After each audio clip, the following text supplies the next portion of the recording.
Can and will tell me, उतनी देर मुझे ये बता दें कि हमारे पास we made yesterday a mistake, correction करवाना चाह रहा हूँ मैं। लाइक मैंने जो एक्स्ट्रासेलुलर वॉल्यूम की बात की थी, एक्स्ट्रासेलुलर वॉल्यूम में उसमें हमने कहा था one third and two third की बात कर दी थी। That is not one third and two third, that is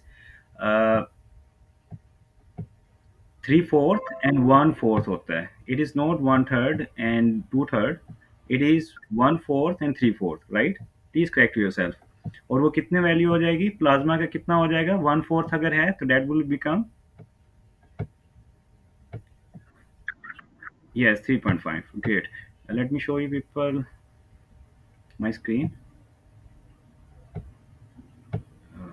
Okay. और हम प्लाज्मा को कैसे मेयर करते थे? किन चीज़ों से? दो चीज़ों से मेयर करते थे। किन से? एक ब्लू था, कौन सी दो चीज़ें थी? किसी को भी याद नहीं अभी? Yes, RISA and Evans blue, Evans blue, RISA and Evans blue. What about extracellular fluid, उसके लिए हम क्या क्या करते थे?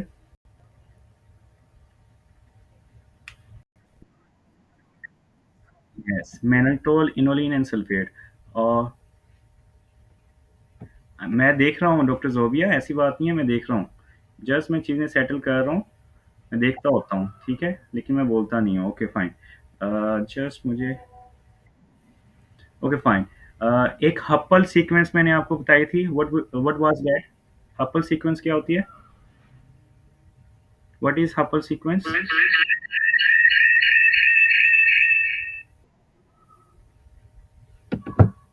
व्हाट इज हप्पल sequence, please let me know. जो हमने पढ़ा था कि बेसमेंट मेम्ब्रेन को नेगेटिविटी देती है, नेगेटिव चार्ज करता है, उसके अंदर हमने हप्पल सीक्वेंस पढ़ी थी। डॉक्टर नूर आप बता दें please. Okay, doctor Noor, am I audible? आपको याद नहीं है? यस डॉक्टर आमना।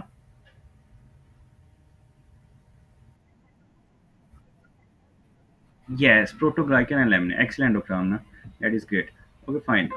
आज हम स्टार्ट करेंगे, I would like to start from, हम तीन तीन टॉपिक्स आज मेजरली कवर करेंगे। The first one will be, एक होगा हमारे पास मिक्सचुरेशन वाला, एक होगा हमारे पास मेटाबॉलिक एसिडोसिस वाला, एबीजीस वाला टॉपिक करेंगे। एबीजीस में मतलब मैनिफेस्ट उसकी कैसे हमने कंक्लूड करना है कि ये कंपनसेटेड है, अनकम्पनसेटेड है।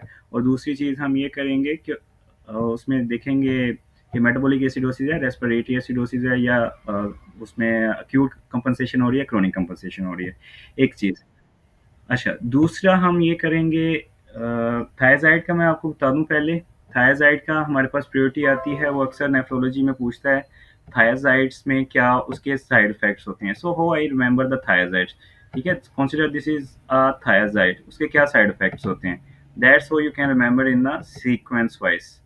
थायज़ाइड्स के ये होते हैं इसकी ग्लक, GLUC, ग्लक, ठीक है?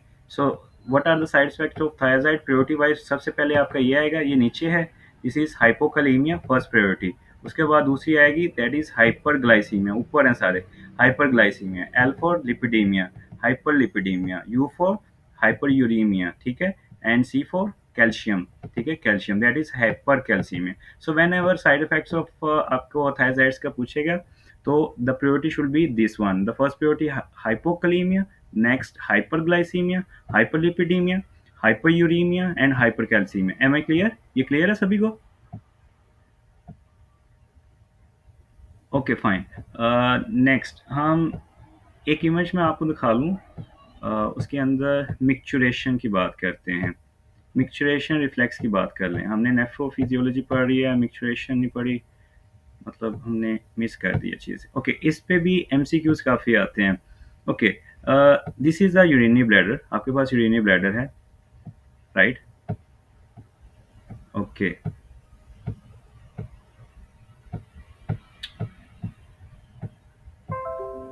Okay fine. इमेज शो हो रही है आप लोगों को ना? Okay, this is the urinary bladder and यहाँ पे जस्ट दिस वन। ओके, ये यूरिनरी ब्लैडर है, हमें पता है ये जो इसका स्मूथ मसल होता है, that is okay great. Doctor Mohammad, आपका कोई इशू होगा? बाकियों को विजिबल है, मैं मोबाइल पे भी उसको ज्वाइन किया हुआ है, मुझे शो हो रही है, और दूसरे स्टूडेंट्स को भी शो हो रही है। It's mean there is problem on your side. Okay, ये स्मूथ मसल होता है, डेट्रूसर मसल, जिसको हम डेट्रूसर मसल कहते हैं, राइट। और इसके हमारे पास यूरिनरी ब्लैडर की हमारे पास तीन नर्व सप्लाई आ जाती हैं। एक ऑटोनोमिक नर्वस सिस्टम से आती है, उसमें पेल्विक नर्व आ जाती हैं, द पेल्विक नर्व हेयर, जिसमें हमारे पास पैरासिम्पैथेटिक आती है, पैरासिम्पैथेटिक एक्टिविटी, उसकी रूट वैल्यू क्या होती है, दैट इज S2 3 and 4। ठीक है, parasympathetic activity. P for pelvic, P for parasympathetic, and P for peeing. Peeing मतलब ये क्या करवाएगा, इट काज द मिक्चुरेशन। हमारे पास मिक्चुरेशन क्या होता है, दैट इज यूरिनेशन जो होती है उसको मिक्चुरेशन कहते हैं। तो हमारे पास यूरन जो ब्लैडर से निकालता है, that is parasympathetic activity. Parasympathetic activity होती है, और वो एसोसिएटेड विद पेल्विक नर्व, उसकी रूट वैल्यू क्या होती है, दैट इज S2 3 and 4। अच्छा, दूसरी हमारे पास ऑटोनोमिक नर्वस सिस्टम में हाइपोग्लोसल नर्व आती है, जो कि सिंपैथेटिक सप्लाई देती है हमारे डेट्रूसर मसल्स को। ये क्या करवाता है, S for sympathetic, S for storage, it causes the relaxation of the diffuser muscle. उसकी रूट वैल्यू क्या होती है, T11 and L2। ठीक है, हाइपोग्लोसल नर्व्स की T11 and L2। ये जब सिंपैथेटिक एक्टिविटी होगी, डिफ्यूजर मसल रिलैक्स करेगा, और हमारे पास रिटेंशन ऑफ यूरिन होगी। S for sympathetic, S for storage. ठीक है, P for pelvic, P for parasympathetic, and P for pee, कि वो यहाँ पे कंट्रैक्ट करेगा, पैरासिम्पैथेटिक एक्टिविटी से कंट्रैक्ट करेगा। अच्छा, कौन से रिसेप्टर्स होते हैं जिसकी वजह से पैरासिम्पैथेटिक एक्टिविटी होगी, that is M3 cholinergic receptor, M3 cholinergic receptor. और जो हमारे सिंपैथेटिक एक्टिविटी में इन्वॉल्व होंगे, दैट इज बी रिसेप्टर्स। ठीक है, बी रिसेप्टर्स होंगे। Okay, there is also the alpha 1 receptors. Okay, ये होती है somatic nerve supply, somatic nerve supply which is under our conscious control. External जो यूरिथ्रा को होता है, एक्सटर्नल यूरिथ्रा, ये external urethra is under our conscious control. वो कौन सी होती है, पुडेंटल नर्व के through, right.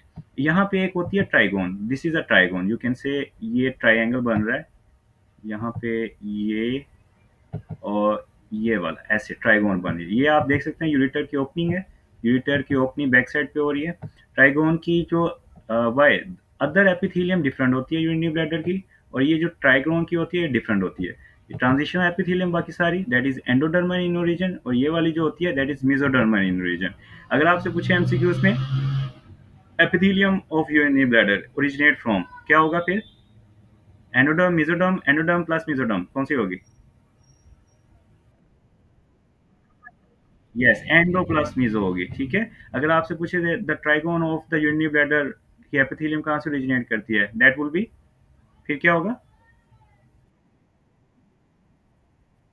Okay, that will B endoderm, mesoderm, mesoderm doctor साहब। ओके, ओके, ओके, ये कौन कर रहा है, ये चेंजेस स्क्रीन शो हो रही है आप लोगों को?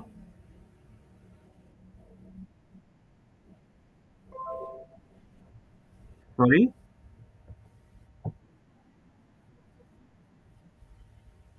ओके, अब स्क्रीन शेयर हो रही है कि नहीं हो रही? Okay, okay fine, okay fine, मेरी शो हो रही है, ग्रेट, फाइन। अब यहाँ पे वो बात कर ली, my trigone is originate from mesoderm. ठीक है, okay, no problem doctor Shahid. Okay, repeat कर देता हूँ, this is a trigone. Trigone क्या होता है, वो एरिया होता है जहाँ पे यूरिटर ओपन करता है, यूरिटर पोस्टीरियर साइड पे ओपन करते हैं, और ये ट्राइंगल बन जाती है इस तरह। ठीक है, दिस इज ट्राइगोन कहते हैं, और इसकी एपिथेलियम रीजन डिफरेंट होती है। बाकी की ट्रांजिशन एपिथेलियम होती है वो एंडोडर्मल इन ओरिजिन होती है। ठीक है, बट ट्राइगोन एरिया जो होता है वो मेसोडर्मल इन ओरिजिन होता है।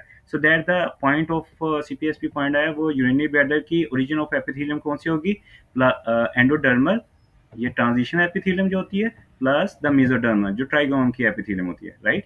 सो वी विल से, अगर स्पेसिफिकली वो पूछ ले ट्राइगोन की, दैट विल बी मेसोडर्म। अगर ट्रांजिशन एपिथेलियम स्पेसिफिकली पूछ ले, that will be endodermal in region. Am I right? आपको ये दिखाने का पर्पस ये है, so that you can know कि आपको यूरिनरी ब्लैडर की सप्लाई क्या है, पैरासिम्पथेटिक एक्टिविटी से उसकी डेट्रूजर मसल की कंस्ट्रिक्शन होती है, जो कि हमारा हम अक्सर यही सोचते हैं पैरासिम्पथेटिक एक्टिविटी में रिलैक्सेशन होती है, रिलैक्सेशन। सो यहाँ पे कंस्ट्रिक्शन होती है। The micturition is a parasympathetic effect, ठीक है, पैरासिम्पथेटिक इफेक्ट है, और वो उसकी वजह से हमारे पास कंस्ट्रिक्शन होती है डिफ्यूजर मसल की। So do not get confuse कि पैरासिम्पथेटिक में हमेशा रिलैक्सेशन ही होती है, बॉडी की रिलैक्स स्टेट में जाता है, बट यहाँ पे थोड़ा बहुत चेंज है। ओके अब यहाँ पे एमसीक्यूज क्या पूछता है कि इनिशिएशन ऑफ मिक्सचुरेशन रिफ्लेक्स कैसे इनिशिएट करेगा, मिक्सचुरेशन रिफ्लेक्स कैसे initiate. Okay you can say mass movement, no, that will be the stretch receptor in the bladder, bladder के अंदर जो स्ट्रेच रिसेप्टर्स होंगे, ऐसे स्ट्रेच रिसेप्टर्स होंगे, वो इसको एक्टिवेट, इंक्रीज इसकी फीलिंग होगी, स्ट्रेच रिसेप्टर एक्टिवेट हो जाएंगे, that will activate the stretch reflex, ठीक है, स्ट्रेच मिक्सचुरेशन रिफ्लेक्स। ओके मिक्सचुरेशन सेंटर जो स्टिमुलेटरी है, अगर हम हाइपोन्स की बात करें ब्रेन के अंदर, for example this is a brain, ठीक है, और यहाँ पे इस तरह स्क्रीन नहीं शो हो रही, okay okay just let me no. Okay screen shot show कर रहा हूँ मैं यहाँ पे, हो रही है शो।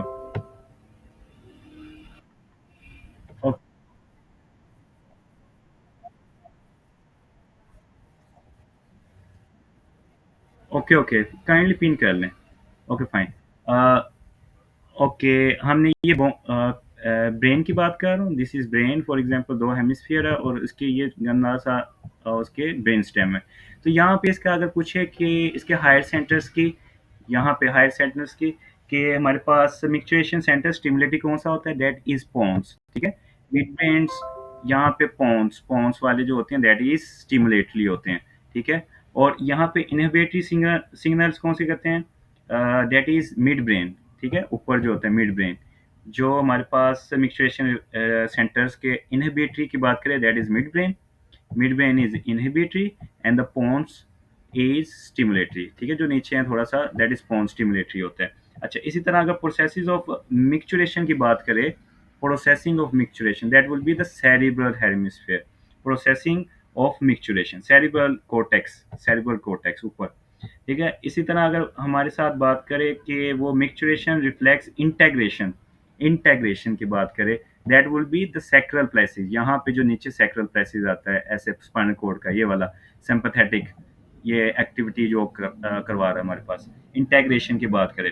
ओके अगर सोमैटिक की मैं बात करूं, pain and feeling sensation of the bladder are carried by, pain and feeling sensation are carried by sympathetic parasympathetic, pain and feeling are carried by sympathetic, not sympathetic, sympathetic, some जगह पे parasympathetic है but it is sympathetic, ठीक है, sympathetic, it is sympathetic, pain and feeling sensation of the bladders are carried by sympathetic. अच्छा अगर मैं पूछूं कि पेन फाइबर कहाँ पे जाएंगे, हम वैसे न्यूरो में डिटेल से पढ़ेंगे, पेन फाइबर कौन से पाथवे में जाएंगे, कौन सा pathway, anterior spinal thalamic tract, lateral spinal thalamic tract, कौन सा ट्रैक होगा, या posterior spinal thalamic track.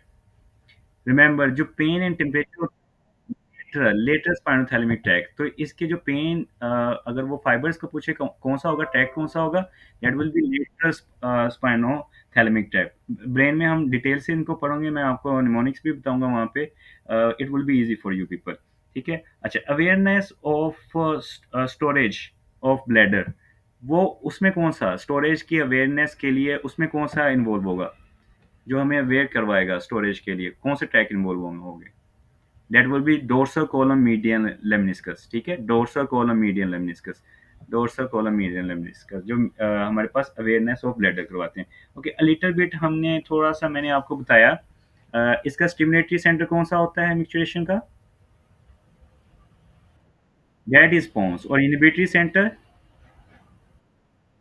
Mid brain, और इसके इंटेग्रेशन कहाँ पे होती है,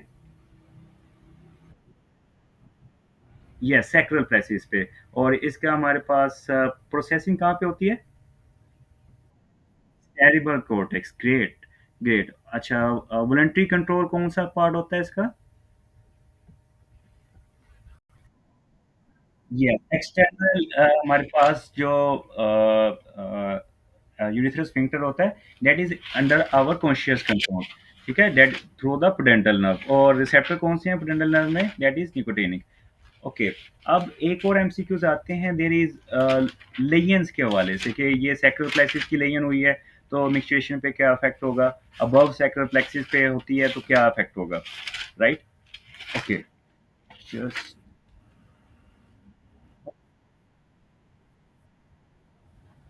that is the stretch receptor. ठीक है, स्ट्रेच रिसेप्टर जो होते हैं वो करवाते हैं हमारे पास, जो सिंपैथेटिक एक्टिविटी परफॉर्म करवाते हैं। ठीक है, initiation of micturition reflex stretch receptor in the bladder wall. ये जो ब्लैडर वॉल में स्ट्रेच रिसेप्टर होते हैं ना, यहाँ पे मैंने अभी आपको बताया था, दैट इज ब्लैडर वॉल के अंदर जो स्ट्रेच रिसेप्टर होते हैं वो इनिशिएट करवाते हैं। Am I right doctor? आप आमना, आपका क्वेश्चन?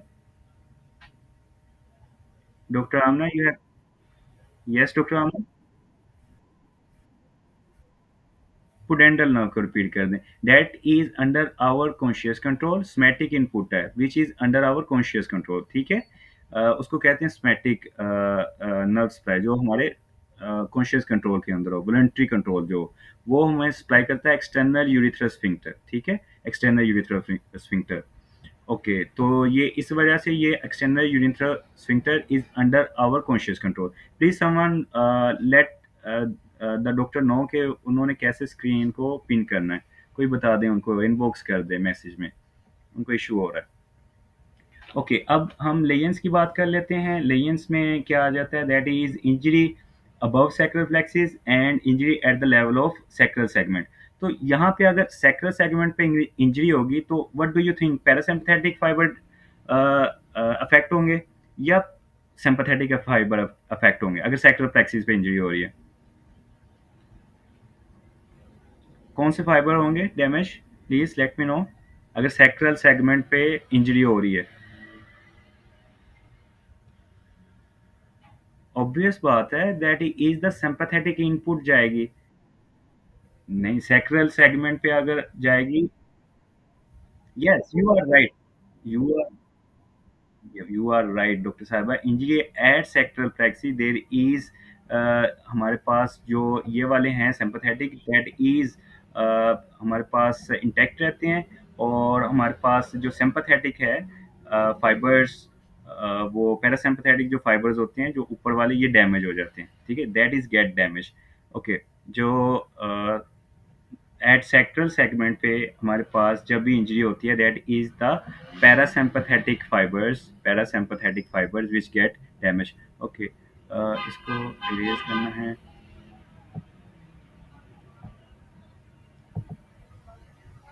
ओके,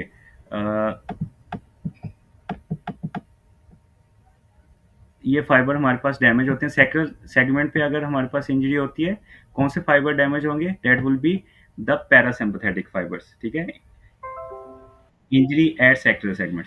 ओके, हमारे पास जो पैरासिम्पैथेटिक फाइबर्स हैं उनका काम क्या होगा? That is causes contraction of the detrusor muscle. तो इसका मतलब क्या होगा? There is no contraction of detrusor muscle. Contraction नहीं होगी, खुद ही वो फिल होगा, खुद ही वो जाता रहेगा। ठीक है, उसकी कंट्रैक्शन नहीं होगी, जिसकी मतलब जिसको हम कहते हैं एटोनी ब्लैडर। एटोनी ब्लैडर, उसकी टोन नहीं मेंटेन होती। ये इसका पैरासिम्पैथेटिक फाइबर्स का काम यही होता है कि उसने टोन को मेंटेन करना है, कंट्रैक्शन करवा रहा है। अगर सैक्रल प्लेक्सिस पे इंजरी हो रही है, हमारे पास ब्लैडर की टोन खत्म हो रही है, दैट इज एटोनी ब्लैडर। और या इसको कहते हैं ऑटोनोमस ब्लैडर, या ओवरफ्लो इनकॉन्टिनेंस हो जाएगी।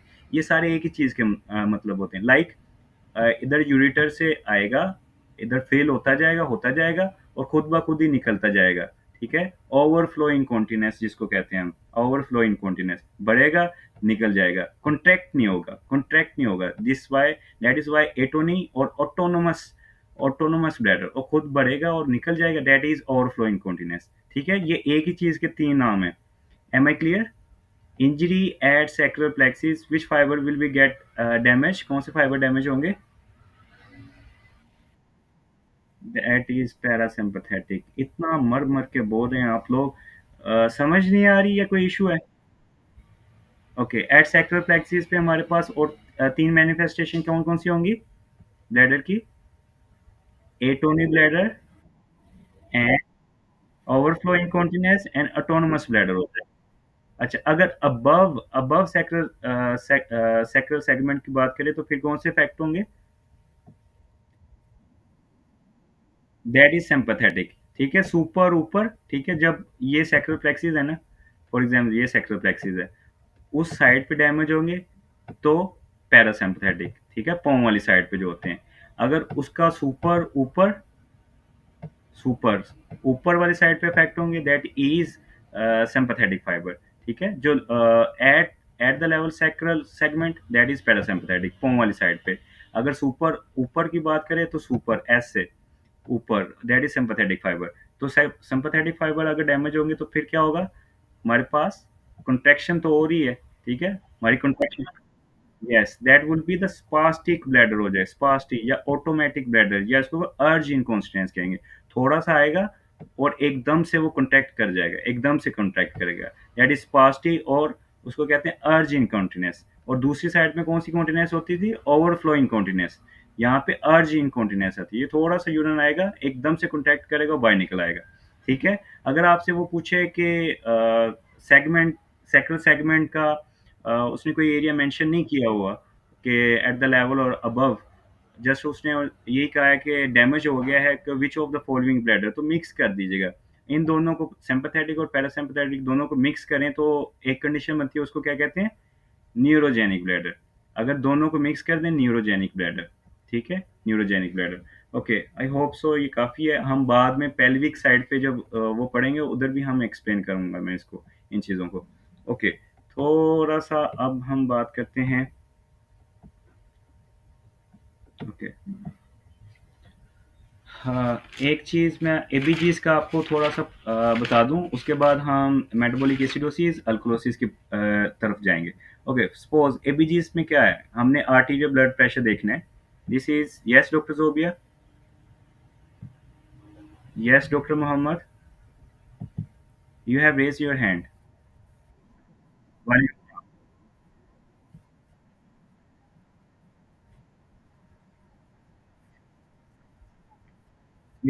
ये जी जी, ये डबल ए के एमसीक्यूज ही हैं। जब ये आप एक दफ़ा देख लेंगे, जब आप एमसीक्यूज करेंगे ना, देन यू कैन कोरिलेट कि मैंने क्या बात की हुई थी। That is the base and background of that MCQs.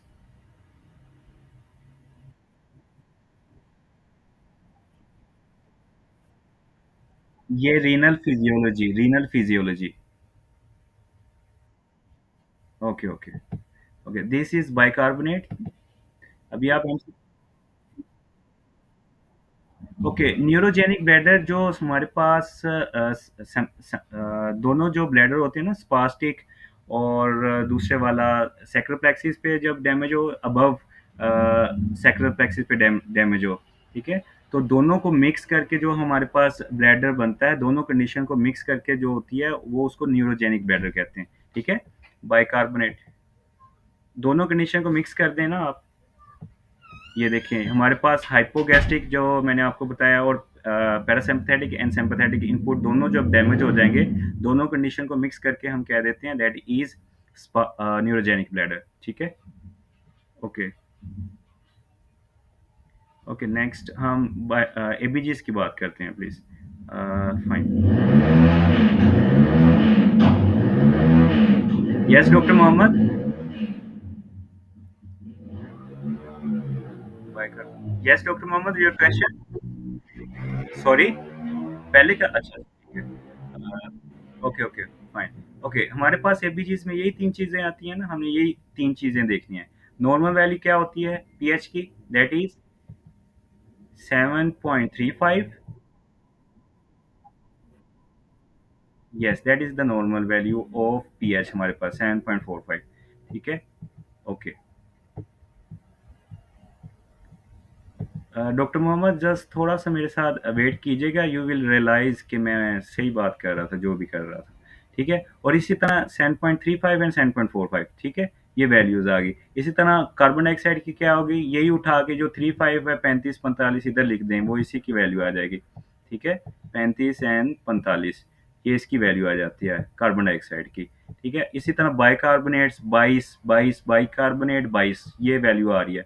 22 sound से आपने याद करना, बाइकार्बोनेट 22, ठीक है, 22 से 26 इसकी नॉर्मल वैल्यू होती है। ओके रिमेंबर, हमारे पास अगर पीएच कम हो रहा है, pH is less then 7.35, condition acidic होगी बेसिक होगी? दैट इज एसिडिक, ठीक है, एसिडोसिस। पीएच कम हो रहा है, ठीक है, इधर लिख दिया। अगर पीएच ज्यादा हो रहा है तो कौन सी होगी? That will be basic. Yes, alkalosis होगी, एसिड एसिडेसी, और इसको मैंने बी से, अल्क्लोसिस को बी से डिनोट कर रहा हूँ, ठीक है, so that you can differentiate. अच्छा, इसी तरह बाइकार्बोनेट इटसेल्फ एसिडिक बिहेव करता है या बेसिक बिहेव करता है? दैट इज, अगर ये कम होगा तो कंडीशन कौन सी होगी? एसिडिक, ठीक है।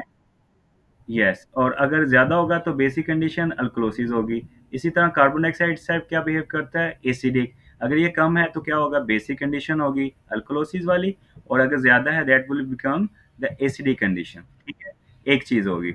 अब हमारे पास हमने देखना है कि वैल्यूज जितनी भी दी हैं, सपोज उसके अंदर पीएच की वैल्यू दे दी है हमारे पास 7.30 पीएच है, और हमारे पास बाइकार्बोनेट है 20, और हमारे पास 44 कार्बन डाइऑक्साइड है।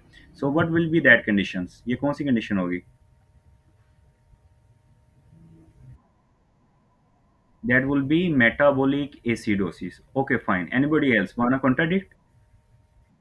हमने सबसे पहले पीएच देखी, दैट इज एसिडिक साइड पे है, ठीक है, एसिडिक साइड पे गई हुई है, कम हुई हुई है। दूसरी चीज हमने देखी, कोई भी देख लें, उसको हमने देखना है कि कौन सी एसिडिक साइड पे चीज आ रही है, ठीक है, क्योंकि एसिडिक साइड पे बाइकार्बोनेट देखेंगे एसिडिक साइड पे आ रहे हैं, या कार्बन डाइऑक्साइड एसिडिक साइड पे आ रही है। ओके, बाइकार्बोनेट को देखते हैं, बाइकार्बोनेट एसिडिक साइड पे आने के लिए उसको कम होना चाहिए। 22 से कम है, यस 22 से कम है, सो इट्स मीन कि मेटाबॉलिक कंडीशन है। So whenever metabolic condition की बात करेंगे, अगर हमारे पास bicarbonate in the favour of pH आ रहा होगा, अगर वो एसिडिक है बेसिक है, तो और बाइकार्बोनेट एसिडिक साइड पे जा रहा है और बेसिक भी साइड पे जा रहा है अकॉर्डिंग टू द पीएच, तो वो कंडीशन मेटाबॉलिक होगी, ठीक है। और अगर इसी तरह डिरेंजमेंट हो रही है कार्बन डाइऑक्साइड की in the favour of pH, तो फिर उस कंडीशन को हम रेस्पिरेटरी कंडीशन कहेंगे। Am I clear? ये क्लियर है यहाँ तक?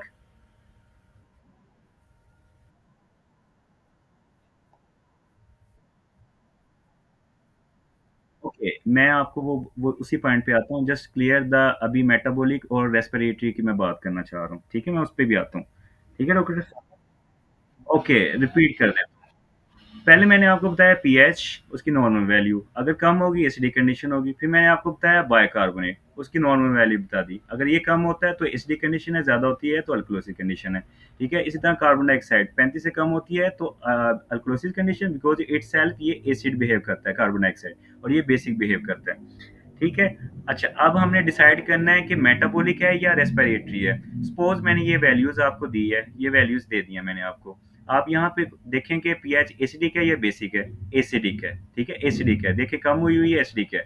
एक चीज, दूसरी चीज आपने देखनी है कि कौन सी कंडीशन इस पीएच की एसिडिक में आती है।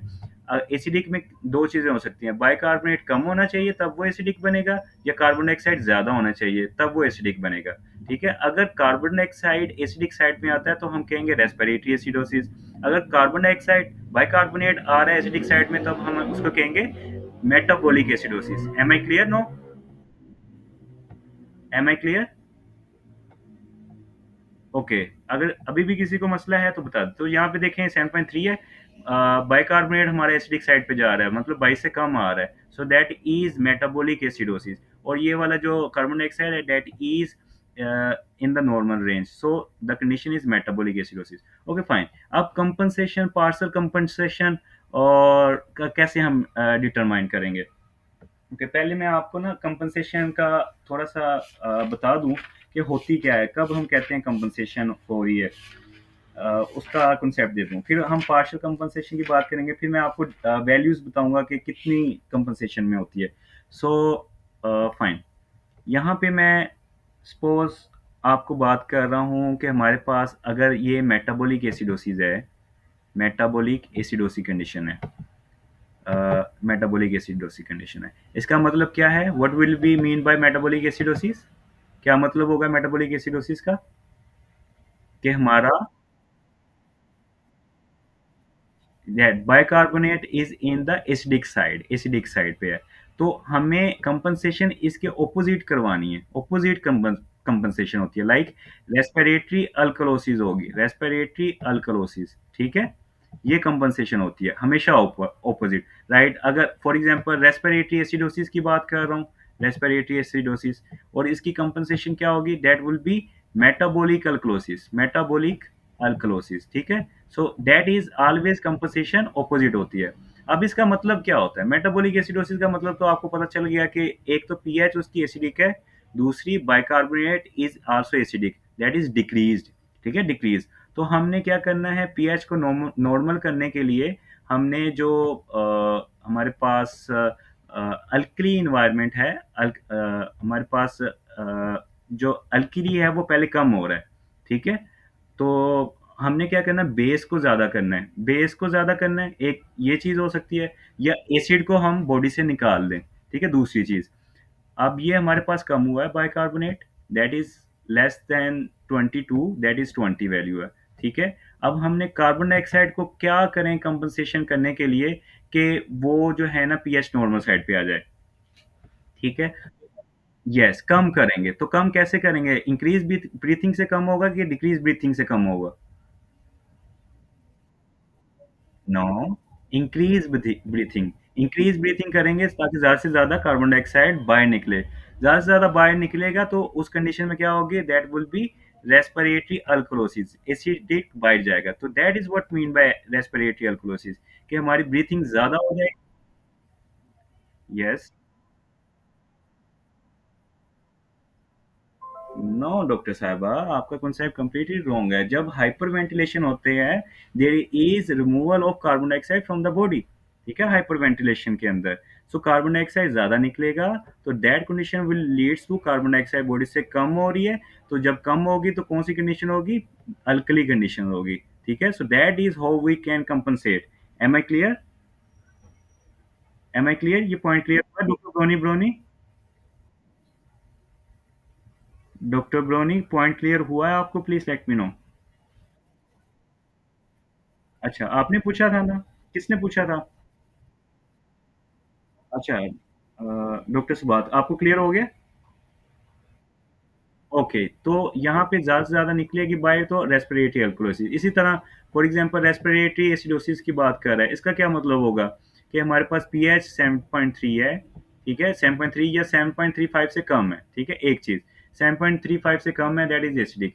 दूसरी ये कंडीशन है कि डी रेंज ज़्यादा हो रहा है हमारे पास, इन द एसिडिक कंडीशन के अंदर आ रहा है carbon dioxide, that is it becomes 45 से ज़्यादा होगा, that is 46 for example.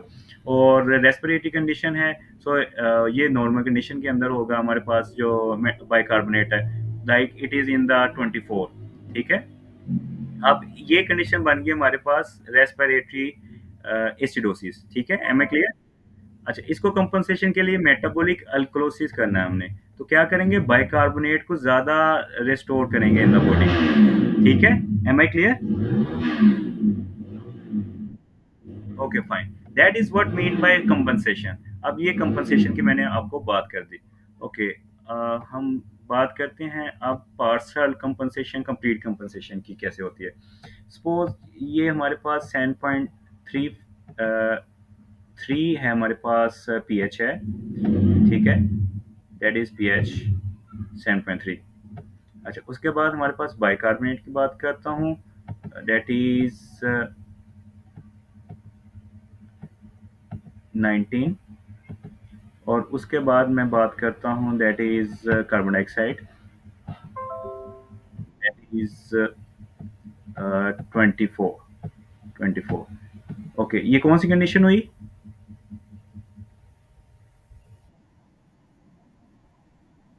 Okay, okay, no, अभी अभी अभी आप जस्ट मुझे कंपनसेशन के बगैर बताएं ये कौन सी कंडीशन है।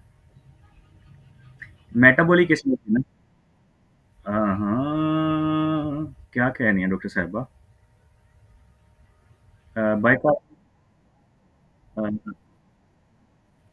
Carbon dioxide, okay, okay fine, fine, इस वे वैल्यू चेंज करते हैं हम। हमारा ये है, और बाइकार्बोनेट। Okay fine.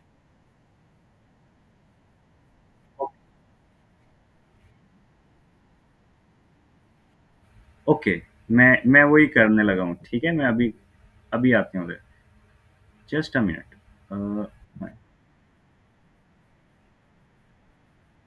मैं बताता हूँ, मैं बताता हूँ, उसका भी बताऊँगा आपको। जस्ट अ मिनट, मुझे कंपनसेशन का करने दें, फिर मैं उसका भी बता देता हूँ आपको। अच्छा, अच्छा ये हमारे पास ये है, और ये 35, तो इसको हम कह देते हैं 36 करते हैं इसको, ठीक है? और इसको हम करते हैं 20। ओके, अब कौन-सी कंडीशन होगी?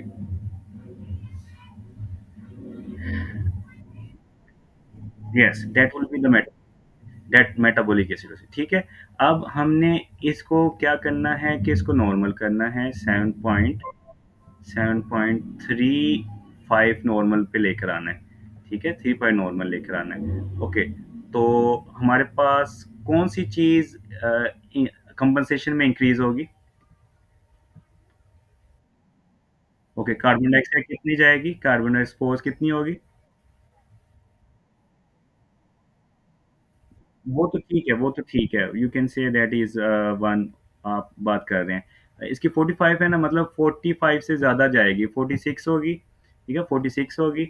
और यहाँ पे इसकी वैल्यू कितनी हो जाएगी? ये तो इतना ही रहेगा। We are compensating only the pH.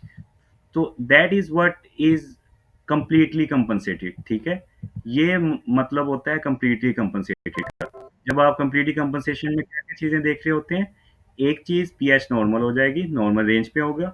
दूसरी, जो कंपनसेटेड मॉलिक्यूल है वो अपनी नॉर्मल वैल्यू से डिरेंज्ड होगा, ठीक है? नॉर्मल वैल्यू से डिरेंज होगा। फर्स्ट थिंग इज़ द हमारे पास जो लाइक अगर हम बात करेंगे, तो यहाँ पे ये नॉर्मल है, अगर पीएच नॉर्मल आ रही है, ठीक है? और दूसरा हम देख रहे हैं कि एक मॉलिक्यूल, एक जो हमारे पास कार्बन डाइऑक्साइड है, वो अपने से डिरेंज्ड है। So we can think that is more deranged, और इसने compensated करके that's mean कि completely compensated है। in that case के एक चीज ज़्यादा deranged होगी normally, और एक चीज कम deranged होगी। अब हमें ये कैसे पता चलेगा कि ये किस चीज की प्राइमरी डिरेंज हो रहा है, सेकेंडरी डिरेंज हो रहा है? फॉर एग्जांपल, अगर मैं यहाँ पे बात कर दूं कि दोनों जो हैं हमारे पास डिरेंज है, लाइक मिक्स्ड कंडीशन के अंदर, कि यहाँ पे ये भी डिरेंज है और यहाँ पे ये भी डिरेंज है, एसिडिक साइड पे जा रहे हैं। अच्छा, अब ये मुझे बताएँगे कंपनसेशन का मतलब क्या होता है? अभी आपने क्या पढ़ा है कि एक पीएच नॉर्मल हो जाए, ठीक है? When the pH is normal इस मीन के दैट इज़ कंप्लीटली कंपनसेटेड, ठीक है? एक चीज़। और दूसरी चीज़ कि वो डिरेंज्ड हो गया, ये भी डिरेंज हो गया। ये कित एसिडिक साइड में गया है ना कार्बन डाइऑक्साइड, और बाइकार्बोनेट भी एसिडिक साइड पे गया हुआ है, ठीक है? अब दोनों में से आपने देखना है कि ज़्यादा डिरेंज कौन-सा हुआ है? कौन-सा डिरेंज हुआ है ज़्यादा इन दोनों कंडीशन में? That is bicarb. So it's mean the compensation is occur for the bicarb, or primary condition was the metabolic condition. Am I clear? ये पॉइंट क्लियर हुआ? जो ज़्यादा डिरेंज होगा वो वाली कंडीशन होगी जो ज़्यादा डिरेंज है। आप देखें ये ज़्यादा डिरेंज है। ये 1 है और ये 2 है नॉर्मल वैल्यू से, ठीक है? ये 1 है, वो 2 है। जो ज़्यादा डिरेंज होगा वो प्राइमरी डिफेक्ट होगा। Am I clear?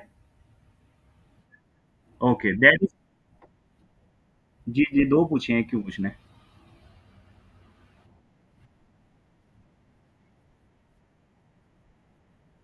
Okay, yes.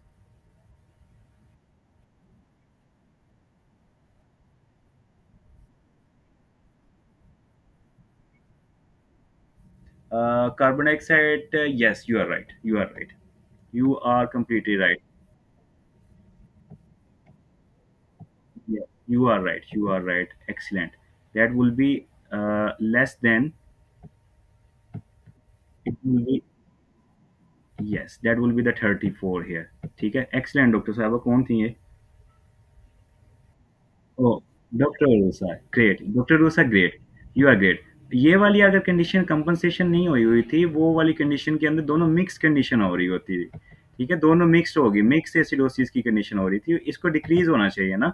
तो दैट इज व्हाट डॉक्टर साहब हैज पॉइंटेड एक्सीलेंट। ठीक है कि उसको डिक्रीज होना चाहिए तभी तो वो कंपनसेट करेगा। सो यहाँ पे हम अगेन दोनों में से देखेंगे ज़्यादा डिरेंज कौन सा हुआ हुआ है। तो वो अगेन ये वाला डिरेंज हुआ है, ये प्राइमरी डिफेक्ट था। और जो कंपनसेशन हुई है वो हमेशा कम डिरेंज होती है। ठीक है, जो कंपनसेशन करने के बाद, सो दैट इज हो metabolic acidosis, compensated metabolic acidosis, यहाँ पे ऑप्शन आएगा। Am I clear? ये क्लियर है सभी को? प्लीज लेट मी नो अगर किसी को कंफ्यूजन है। डॉक्टर मोहम्मद आपको समझ आई है? Doctor Mohammad are you there? Okay, then why you not speak earlier कि सर आपने वो कार्बन डाइऑक्साइड को इंक्रीज किया हुआ है।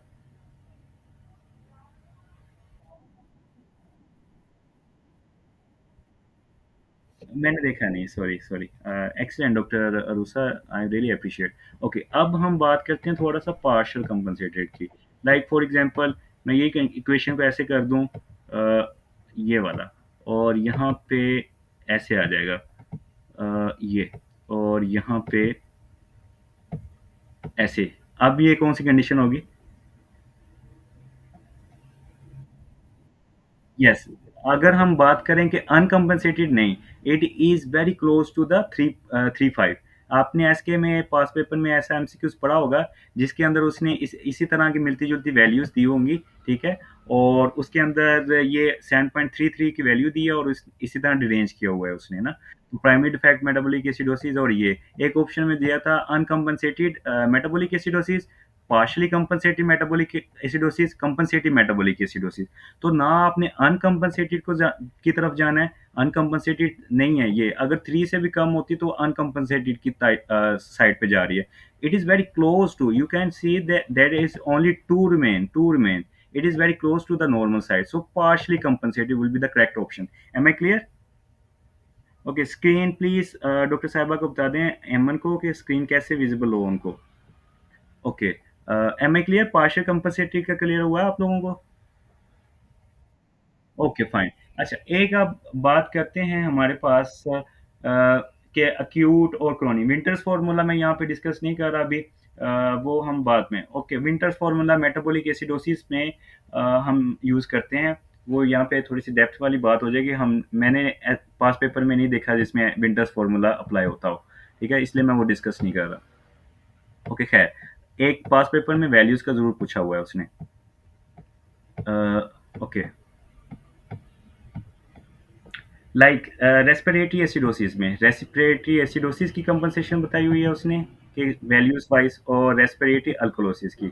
अच्छा, रेस्पिरेटरी एसिडोसिस की कंपनसेशन कैसे होगी? बाइकार्बोनेट इंक्रीज होगा डिक्रीज होगा?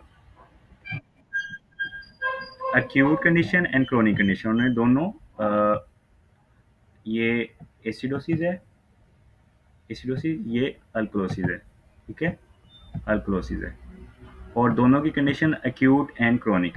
ठीक है, रफ़ी में बड़ा अच्छा टेबल भी बना होगा, आई थिंक सो। हाँ, बना हुआ है उधर।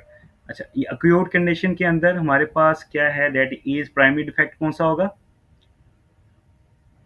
प्राइमरी डिफेक्ट रेस्पिरेटरी एसिडोसिस में कौन सा होगा? Carbon dioxide. कार्बन डाइऑक्साइड क्या इंक्रीज होगी डिक्रीज होगी? बड़ी होगी। और हमारे पास कंपनसेशन में क्या चीज आएगी? बाइकार्बोनेट। क्या करेगा, इंक्रीज करेगा बढ़ेगा, कम होगा?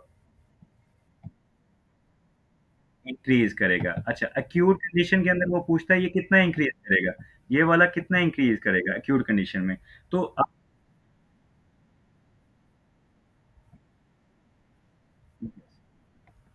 आपने ये वैल्यू याद रखनी है, 141425, 1425।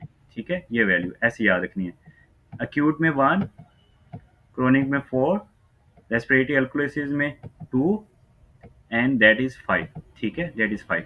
सो यहाँ पे अगेन कार्बन डाइऑक्साइड बड़ा होगा। अगर एक्यूट रेस्पिरेटरी एसिडोसिस की बात करता है तो हमारे पास कितनी के बाद वो इंक्रीज करेगा? लाइक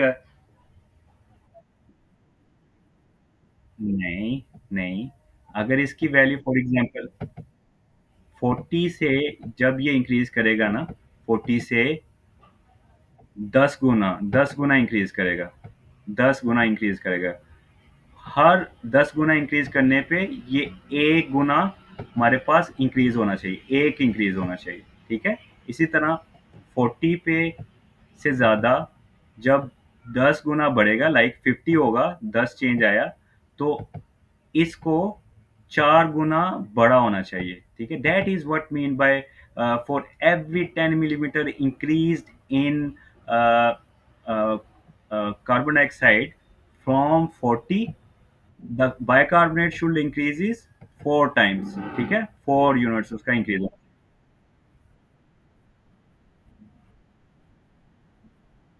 हम्म। हम्म। जी जी। नहीं, उसने हमें जो कंपनसेशन का क्राइटेरिया बताया है दैट इज फ्रॉम द 40। ठीक है, 40 से स्टार्ट कंपनसेशन होना शुरू हो जाती है। ठीक है, criteria is 40। Normal value no doubt the carbon dioxide की हमारे पास 35 to 45 है, that but the criteria here is हमने स्टार्ट करना है 40 से, नॉट 45। फिर वो चेंज हो जाएगी वैल्यू, यहाँ पे 55 आ जाएगी, तो हमारे पास एरर आना शुरू हो जाएगा। ठीक है, so start from the 40 according to the law. जिसने भी कंपनसेशन का बताया उसने 40 से स्टार्ट किया है। Am I clear? ये क्लियर है, ये समझ आ गई आपको? Okay fine. इसी तरह अगर हम बात करें प्राइमरी डिफेक्ट रेस्पिरेटरी अल्कोसिस में क्या होगा, that is carbon dioxide decrease हुई होगी। ठीक है, डिक्रीज हुई होगी कार्बन डाइऑक्साइड। अच्छा, और हमारे पास कंपनसेशन में बाइकार्बोनेट क्या इंक्रीज होगी डिक्रीज होगी? डिक्रीज होगी। डिक्रीज होगी ना? डिक्रीज होगी। यस, डिक्रीज होगी। ओके। अभी आपको ना देखने में शायद आसान लग रहा हो, इट्स वेरी हार्ड कि आप वैल्यूज़ दें और एनालाइज करें। वैल्यूज़ देना ये बड़ा टफ काम है। अगर आप किसी को खुद करेंगे ना you will realise. Please practise, अभी प्रैक्टिस करेंगे ना, तब मुझे एनर्जी आएगी, I will feel really feel कि आप लोगों को समझ आई है। अब अगेन दोबारा वही वाला कि हमारे पास ये कितना डिक्रीज करेगा, क्या हमारे पास लिमिट है, कोई बता दे मुझे। कहाँ से डिक्रीज करेगा? लैंडमार्क? नहीं, 40 से 40 से अगर 10 गुना कम होगा, हर 10 गुना कम होने के बाद लाइक ये 30 पे आएगा, अगर 30 पे आएगा तो इसको बाइकार्बोनेट को कितना कम होना चाहिए? 2 यूनिट इसके कम होने चाहिए। ठीक है, that is what mean by हमारे पास for every 10 millimetre decrease in partial pressure of carbon dioxide the bicarbonate should decrease by 2 units. ठीक है, इसी तरह क्रोनिक कंडीशन के अंदर, क्रोनिक कंडीशन कौन सी होगी? सीओपीडी, अस्थमा, इस तरह की डिजीज वगैरह आई हैं तो वो क्रोनिक कंडीशन में आ जाएंगे। अगर वो क्रोनिक की बात भी नहीं करता we will consider as it chronic. ठीक है, अस्थमा, सीओपीडी, जितनी भी लंग डिजीज हैं, अगर इमीडिएटली कोई ब्लीडिंग उसको रेस्पिरेटरी अस्थमा उसमें एलर्जी को हुआ है, ठीक है, ड्यू टू सम इंजेक्शन की वजह से हो रहा है, उसमें अगर देखें तो अंडरस्टूड होगा दैट इज एक्यूट कंडीशन। ठीक है, अगर वो उधर हाइट्स पे गया है तो दैट इज एक्यूट कंडीशन, जिसकी वजह से उससे डिस्पनिया हो रहा है at the height, that is acute condition. ठीक है, अगर कोई डिजीज वगैरह है that is a chronic condition. Understood है? Am I clear? ये पॉइंट क्लियर है सभी को प्लीज? ओके। आपको समझ आ रही है कि वैसे ही कह रहे हैं? दो तीन लोग ही कह रहे हैं, बाकियों का मुझे नहीं पता। अभी एमसीक्यूज करेंगे फिर पता चलेगा कि आपको समझ आई है कि नहीं आई। ओके। अब मैं ना एनाइन गैप्स की बात करूंगा, एनाइन गैप्स की नहीं, यस, हम एनाइन गैप्स की बात कर लेते हैं। Okay, a little bit diagram, उसके लिए अनदर डायग्राम। ओके, सपोज हमने पढ़ा होगा एनाइन गैप्स क्या होते हैं, व्हाट इज एनाइन गैप्स। ठीक है, तो आपने ये याद रखना है व्हाट इज एनाइन गैप। ये डेफिनेशन तीनों you should learn the difference क्या होता है। Measured cations and measured anions. ठीक है, डिफरेंस क्या है? Measured cations and measured anion, anion gaps measured cations minus measured anions. ठीक है, ये एक definition. Anion gap is difference between unmeasured anions and unmeasured cations. अगर मेयर्ड की बात आए that is cation and anions, अगर अनमेयर्ड की बात आए तो that is unmeasured anion first and then unmeasured cation बाद में। ठीक है, please note that difference. Measured के साथ केटाइन और फिर मेयर्ड के साथ एनाइन बाद में, अनमेयर्ड के साथ उल्टा हो जाता है, unmeasured anion and unmeasured cation. इसी तरह anion gap reflects measure unmeasured anion only, unmeasured anion only. Am I clear? ये तीनों डेफिनेशन में क्लियर है डिफरेंस? वो चेंज कर देता है, अनमेयर्ड के साथ ना पहले केटाइन दे देता है, केटाइन दे देता है। तो आप वो फोकस नहीं करते, अनमेयर्ड का वर्ड यूज किया है उसके साथ एनाइन आना चाहिए पहले। या तो सिंपल अनमेयर्ड एनाइन इन सीरम की बात करेगा, तो वो क्लियर होगा। अच्छा, अब उसकी हमारे पास, ओके, फार्मूला क्या होता है? What is the formula? दो फार्मूला होते हैं ना, सोडियम के साथ होता है एक, पोटेशियम के साथ होता है, एक विदाउट पोटेशियम होता है। ठीक है, लाइक अगर हम बात करें सोडियम, उसके साथ प्लस पोटाशियम, एक चीज़, ठीक है, ब्रैकेट क्लोज करें उसमें अगर, और उसके बाद हम सब्सट्रैक्ट करेंगे इसको, माइनस सोडियम प्लस, और सोडियम कह दिया, माइनस हमारे पास बाइकार्बोनेट्स में क्या आ गए, chlorine, chlorine plus bicarbonate HCO3, ठीक है, ये वाले होंगे। क्या होता है, सोडियम प्लस पोटाशियम, यहाँ पे ब्रैकेट क्लोज, ठीक है, और हमने माइनस करना होता है इसको क्लोरीन प्लस बाइकार्बोनेट से, ठीक है, ये होता है विद पोटाशियम का। तो इसकी वैल्यू क्या होती है, दैट इज, इसकी वैल्यू होती है 12 से, 12 से हमारे पास आ जाती है 16 मिली इक्विवेलेंट, ठीक है। अगर इसी तरह दूसरा फार्मूला मैं बात करूं यहाँ पे, अ,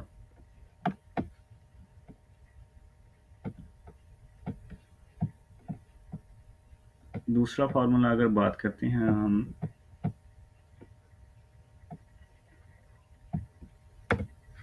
दैट इज,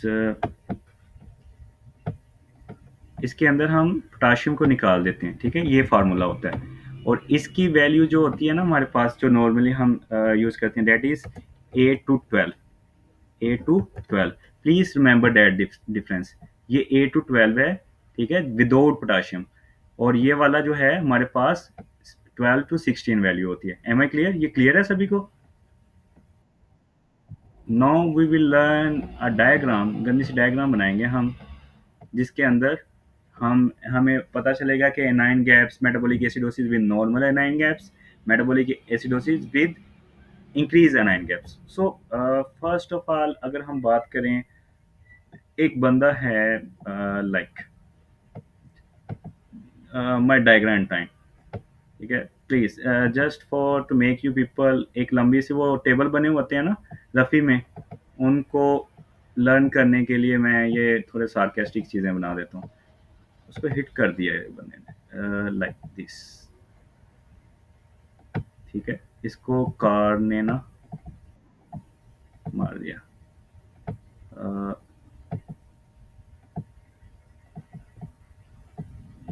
हिट किया है इसको गाड़ी ने, ठीक है, हिट किया।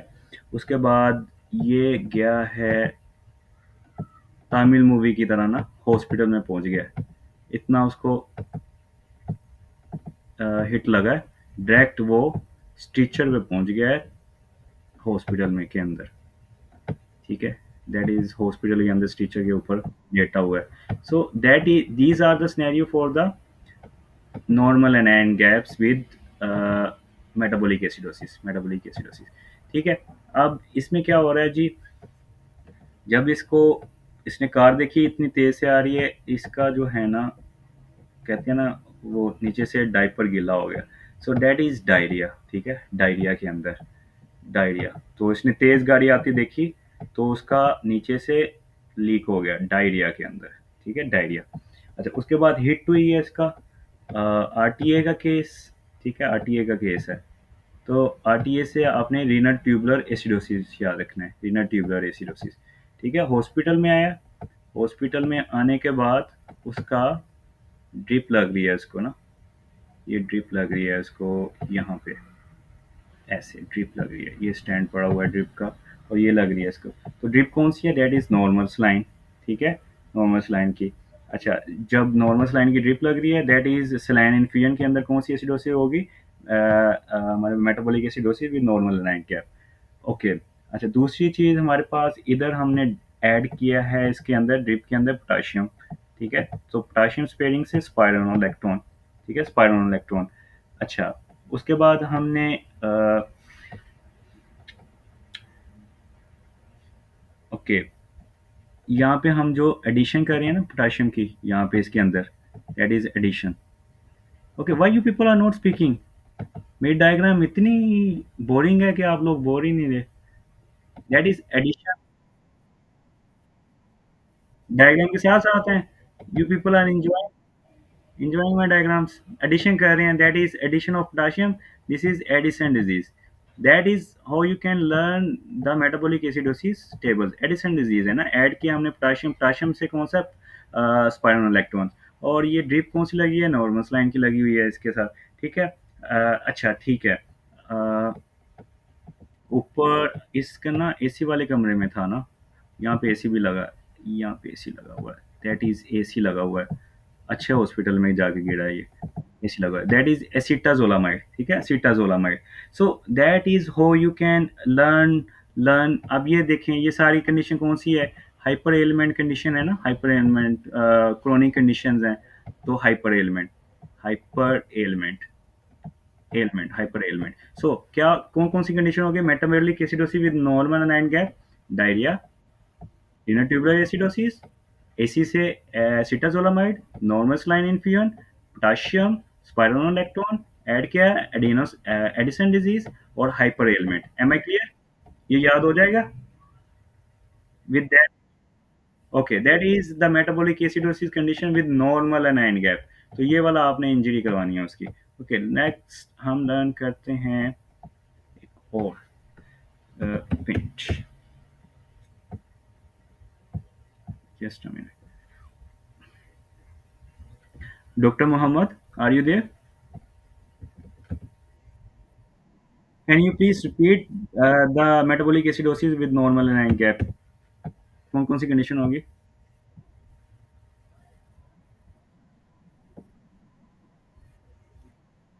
यस।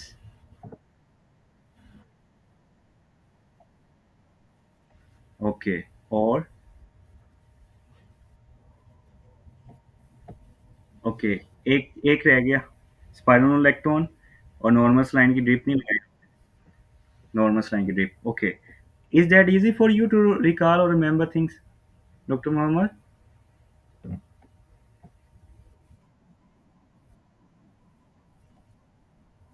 ओके ओके, चल।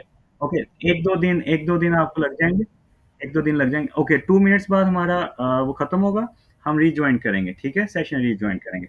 Okay fine. Consider metabolic acidosis with increase anion gap की हम बात करते हैं। Suppose this is a man. आपने एक रफ़ी में भी पॉइंट पढ़ा होगा। ठीक है, रफ़ी के अंदर पॉइंट्स पढ़ा होगा हमने कि मड पाइल्स के साथ। ठीक है, मड पाइल के साथ। So consider a person who has a piles due to constipation, और वो जोर लगा रहा है on a mud, mud area पे, वो खेतों में गया हुआ है वो, that is a mud, muddy area, खेतों में गया हुआ है। उधर जाके वो थोड़ा सा अनएजुकेटेड था ना बेचारे के पास पैसे भी नहीं थे इलाज करवाने के। ठीक है, तो that are the piles things, piles, P I L E and S, mud piles. ठीक है, मड पाइल्स के साथ। अच्छा, इसमें मेथनॉल, मेथनॉल आ गया, यूरेमिक एसिड आ गया, हमारे पास यूरीमिया, सॉरी यूरीमिया आ गया, methanol, uraemia, diabetic ketoacidosis, diabetic ketoacidosis, और हमारे पास पी से क्या बनेगा, that is propylene glycol, I से iron tablets, and then lactic acidosis, and then ethylene glycol, and then salicylates। Okay, salicylates का सबसे इम्पोर्टेंट है, मेथनॉल का सबसे इम्पोर्टेंट है, और उसके बाद हमारे पास आयरन टैबलेट का सबसे इम्पोर्टेंट है। ठीक है, and diabetic ketoacidosis, diabetic ketoacidosis.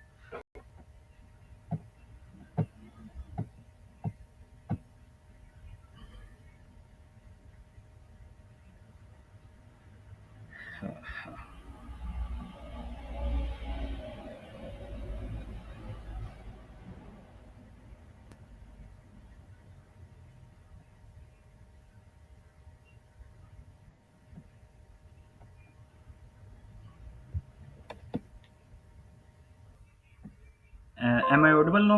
Audible हूँ मैं? Okay okay. अब जल्दी से हम खत्म करें तो उसके बाद हमने एमसीक्यूज करना है। एक सेशन हमारा उसका होता है डायग्राम्स का, थ्योरी का, थोड़ा लिटिल बिट एमसीक्यूज बेस। तो अभी हमने ये वर्ड पार्ट्स बात कर ली। ओके, सैलिसाइड का एक मैं पॉइंट बताना चाह रहा हूँ। सैलिसाइलेट क्या होते हैं? एस्पिरिन इज अ सैलिसाइलेट और नॉट? एस्पिरिन सैलिसाइलेट है या नहीं? Yes, that is a salicylate. Okay, हमारे पास एस्पिरिन, याद रखिएगा, एस्पिरिन टॉक्सिसिटी का बड़ा पूछता है कि एस्पिरिन सबसे पहले हमारे पास इंक्रीज ब्रीथिंग कर दी है, इंक्रीज ब्रीथिंग रेट को ज़्यादा टेकेपनिया करवा देता है। और टॉक्सिसिटी के अंदर अगर टेकेपनिया होगा तो कौन सी कंडीशन होगी? Respiratory acidosis, respiratory alkalosis. जल्दी बोलें। ज़्यादा टेकेपनिया होगा तो कार्बन डाइऑक्साइड बाहर निकलेगा। अल्कोलोसिस कंडीशन होगी तो रेस्पिरेटरी अल्कोलोसिस कंडीशन होगा। तो इनिशियली टॉक्सिसिटी रेस्पिरेटरी अल्कोलोसिस। और रेस्पिरेटरी अल्कोलोसिस को कंपनसेशन करने के लिए हमारे पास क्या होगा? मेटाबॉलिक एसिडोसिस या अल्कोलोसिस?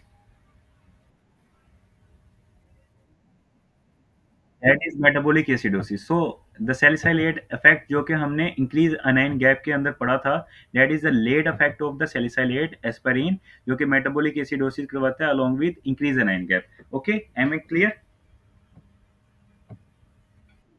Okay fine, great. अच्छा, अब ये हो गया। अब नेक्स्ट हम बात करते हैं अबाउट मेटाबॉलिक अल्कोलोसिस की। ठीक है, मेटाबॉलिक अल्कोलोसिस की जल्दी जल्दी से आप बात करें। For example, this is a loop. Loop है जिसके अंदर एक गाड़ी है और यहाँ पे वो जा रही है लूप के अंदर। ठीक है, और यहाँ पे फॉर योर इंफॉर्मेशन एक प्रेग्नेंट औरत बैठी हुई है, that is baby in the pregnant औरत है और वो जा रही है। कोई नीट सी डायग्राम बना के इसको ऐसे याद कर लीजिएगा। तो दैट इज अ लूप। ठीक है, गाड़ी के अंदर लूप है और वो नीचे आई है। ठीक है, प्रेग्नेंट औरत तो आके इधर गई है लूप खा के एकदम। तो उसकी जो है ना औरत की, कह लें उसको, जो है ना उल्टियाँ ही आती हैं बहुत है। एक तो प्रेगनेंसी की वजह से उल्टियाँ ज़्यादा आती हैं। प्रेगनेंसी में जब उल्टी ज़्यादा आती हैं उसको क्या कहते हैं? हाइपर एमेसिस ग्रेविडेरम, जब उल्टियाँ ज़्यादा आती हैं। ठीक है, वो उसके बाद उसने लूप खा के छोले खा के उधर आई है, फिर भी उल्टियाँ उसको ज़्यादा आ रही हैं। ठीक है, तो जी जी। ओके, वेट कर रहे हैं। ओके, मैंने तो ऑटोमेटिक वाली ऑप्शंस, थैंक यू डॉक्टर साहबा आपने बताया।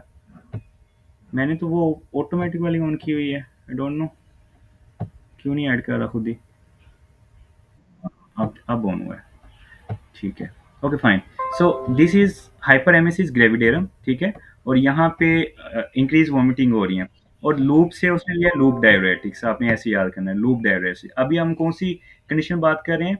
दैट इज मेटाबॉलिक एल्क्रोसिस की बात कर रहे हैं। Metabolic alkalosis, how we can remember? That is a mother, mother with a baby. ठीक है, with a baby, metabolic alkalosis, mother with a baby, ये वाली कंडीशन होगी। Hyperemesis gravidarum, loop diuretics, ये जो लूप खा के आ रही है। ठीक है, और उसके बाद हमारे पास ये कंडीशन होगी, उसने कोई मेडिसिन ली है, दैट इज एंटा एसिड्स। मेडिसिन ले रही है, दैट इज एंटा एसिड मेडिसिन। ठीक है, एंटा एसिड मेडिसिन। ओके, जो हमारे पास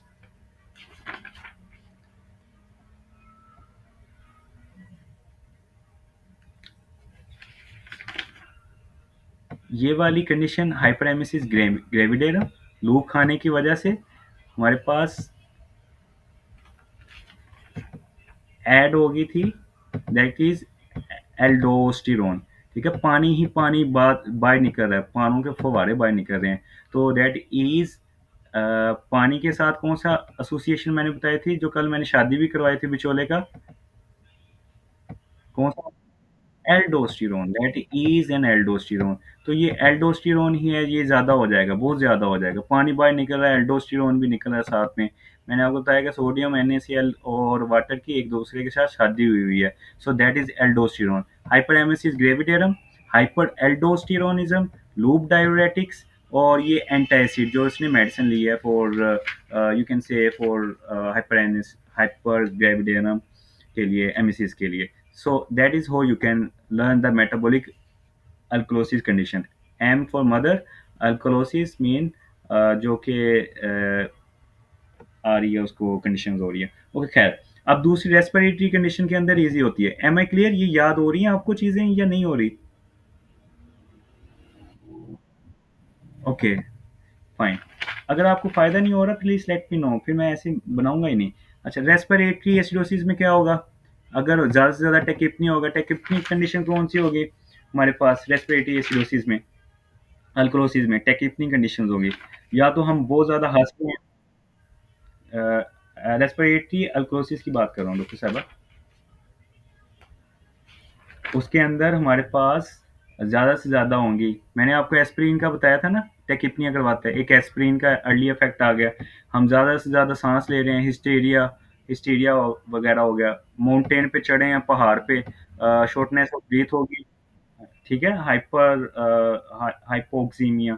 ठीक है, हाई एल्टीट्यूड पे पहाड़ों पे चढ़े हैं, हाइपोक्सीमिया। तो ये रेस्पिरेटरी अल्कोलोसिस करवाया गया, जिसमें इंक्रीज ब्रीथिंग हो जाती है, इंक्रीज ब्रीथिंग हो जाती है। ठीक है, अगर डिक्रीज ब्रीथिंग हो या हमारे पास कोई ऐसी कंडीशन हो जिसमें ऑक्सीजन की टेंशन कम हो जाए, ठीक है, ऑक्सीजन की टेंशन कम हो जाए, लाइक सीओपीडी क्रोनिक डिजीज, जिसमें रिटेंशन ऑफ कार्बन डाइऑक्साइड हो जाती है इन द बॉडी। उस कंडीशन के अंदर सीओपीडी, लंग डिजीज, जितनी भी फाइब्रोसिस डिजीज हैं, और या कोई ऐसी दवाइयाँ जिसकी वजह से हमारे पास रेस्पिरेटरी फेलियर हो जाएगा, तो वो रेस्पिरेटरी एसिडोसिस करवाएगा। Am I clear? ये क्लियर है सभी को? Okay okay okay fine. अब हम बात करते हैं उसके एमसीक्यूज पे। अ, ठीक है, कल कितने तक किए थे हमने MCQs? How much MCQs we have done yesterday? 25। Okay fine.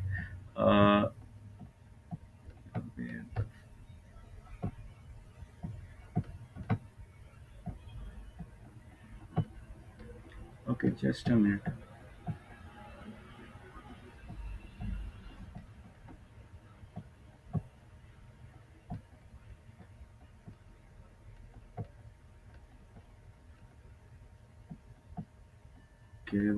Okay fine, 25 कर लिए थे हमने एमसीक्यूज। अब यहाँ से हम करते हैं GFR.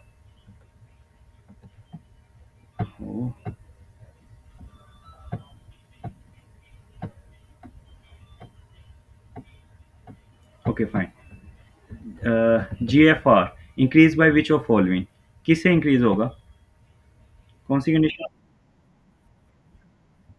Okay, decrease plasma chloride pressure. Okay fine. Chloride pressure क्या होता है? What is chloride pressure? Due to protein और एल्बुमिन वगैरह, प्रोटीन की वजह से होता है। ठीक है, ये वेसल्स है, फॉर एग्जांपल ये वेसल है, और उसके अंदर अगर प्रोटीन ज़्यादा है, ऑस्मोलैरिटी ज़्यादा हो जाएगी, और उसका मैग्नेटिक इफेक्ट होता है। ठीक है, वो अंदर खींचेगा, ऑस्मोलैरिटी ज़्यादा है तो फ्लूइड अंदर खींचेगा। तो हमारे पास जो ऑस्मोटिक, अगर एक्सुडेट की बात करें एडिमा की, तो वो होगा या नहीं होगा एडिमा का, अगर ऑनकोटिक प्रेशर ज़्यादा हो रहा है?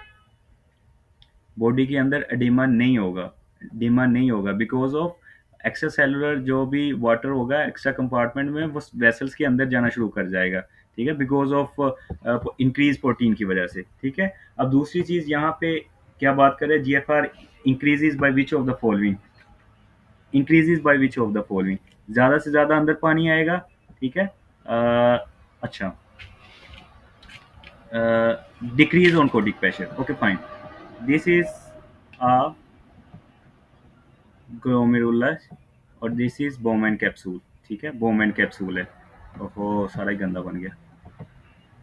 This is a बोमेन capsule. ठीक है, और ये हमारे पास ग्लोमेरुला है। अगर हमारे पास वेसल है, फॉर एग्जांपल वेसल के अंदर हमारे पास प्रोटीन कंपोनेंट ज़्यादा हैं, तो यहाँ से फ्लूइड बाहर जाएगा या अंदर आएगा? कहाँ पे जाएगा fluid? Can anybody tell me? Vessels के अंदर प्रोटीन की वजह से जो ऑन्कोटिक प्रेशर है वो ज़्यादा है। ठीक है, इसका मतलब ये है कि जब भी हमारे पास प्रोटीन की वजह से जो प्रेशर होता है उसको, या हमारे पास एल्बुमिन की वजह से जो प्रेशर होता है, उसको ऑन्कोटिक प्रेशर कहते हैं। ऑन्कोटिक प्रेशर मैग्नेटिक इफेक्ट होता है। To the water. अगर ऑनकोटिक प्रेशर ज़्यादा है तो वो अपनी तरफ पानी खींचेगा, अगर ऑनकोटिक प्रेशर कम है तो पानी बाहर निकालेगा। इसी तरह अगर ऑनकोटिक प्रेशर कम है तो ईज़िली हमारे पास ग्लोमेरुलस से फ़िल्ट्रेट होना शुरू हो जाएगा। फॉर एग्ज़ाम्पल अगर increase plasma oxide osmotic pressure होगा तो वो बाहर नहीं जाएगा, अपनी तरफ खींचेगा, वेसल्स के अंदर ही रहेगा, ज़्यादा से ज़्यादा फ्लूइड अंदर आएगा। Am I clear? ये क्लियर है point? Okay, am I audible to you people? Okay, सभी को क्लियर है ना? किसी को मसला तो नहीं है?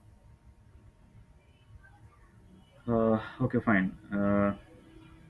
ओके, मैंने दोनों ग्रुप में लिंक शेयर कर दिया ना? Okay fine. Okay, GFR is increase by which of the following, ये हो गया। डॉक्टर साहिबा, doctor Mohammad, are you there?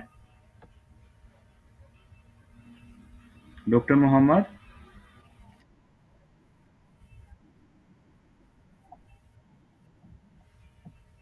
Okay, मैंने ऑन किया हुआ है ऑटोमेटिक, बट वाई ये ऑन नहीं कर रहा? Okay fine. ओके, ये हो गया हमारा। नेक्स्ट बात करते हैं हम जल्दी से। 26, 27, blood flow. Okay, okay, blood flow of system is regulated by which of the following? किससे रेगुलेट किया जाता है? ओके, कल मैंने एक्सप्लेन किया था व्हाट इज ट्यूबरोग्लोमेरुलर फीडबैक। ठीक है, ऑटो रेगुलेशन जो होती है हमारे पास। अगर हमारे पास NaCl की ज़्यादा होती है तो ट्यूबा मैक्यूला डेंसा, तो एफरेंट कंस्ट्रिक्ट करेंगे, डायलेट करेंगे।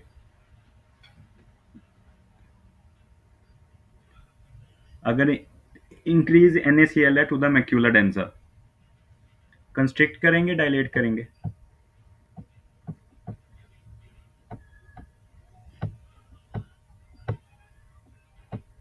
डॉक्टर साहिबा, एम आई कोई बताएगा कि नहीं?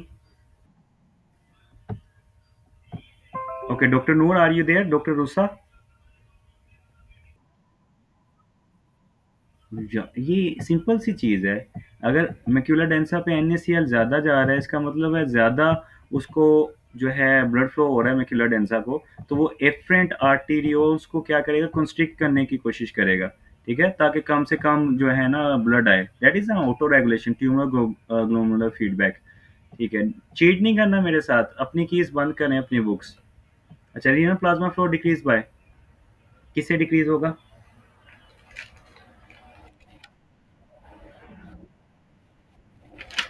कौन सी वाली? Yes, renal artery constriction. ठीक है, renal artery constriction. Okay, next, which hormone works on kidney? कौन सा होगा इनमें से? दैट इज, मैंने कल डायग्राम दिखाई थी आपको, एल्डोस्टेरोन। वो कहाँ पे एक्ट करेगा? प्रायोरिटी क्या थी? एल्डोस्टेरोन की प्रायोरिटी क्या थी?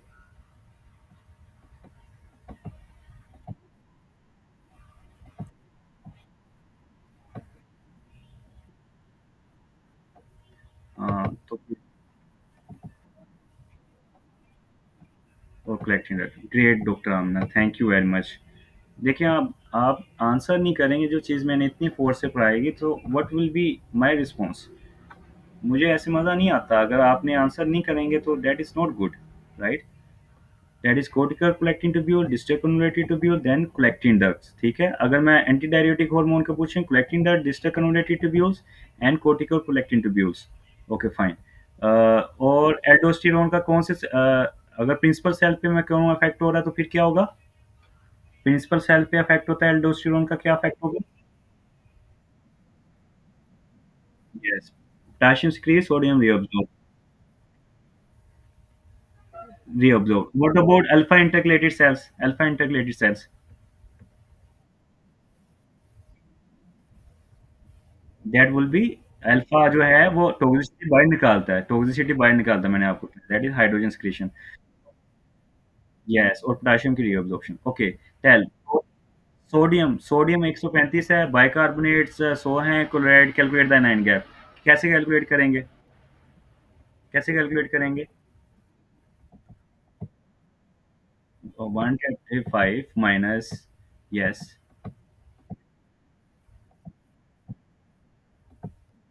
ओके, 100 + 5, ठीक है। 105 से 135 को सब्ट्रैक्ट करेंगे तो कितना आएगा? कितना आएगा? 30। तो option will be the B, ठीक है। B, okay, great.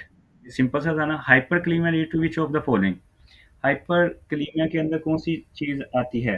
अच्छा, रिमेंबर, एक दो पॉइंट्स में हाइपरक्लीमिया के भी बताऊंगा आपको कि दैट इज फ्लैसिडिटी जो होती है हाइपरक्लीमिया के साथ एसोसिएटेड होती है। हाइपरक्लीमिया कौन सी कंडीशन के साथ होगा?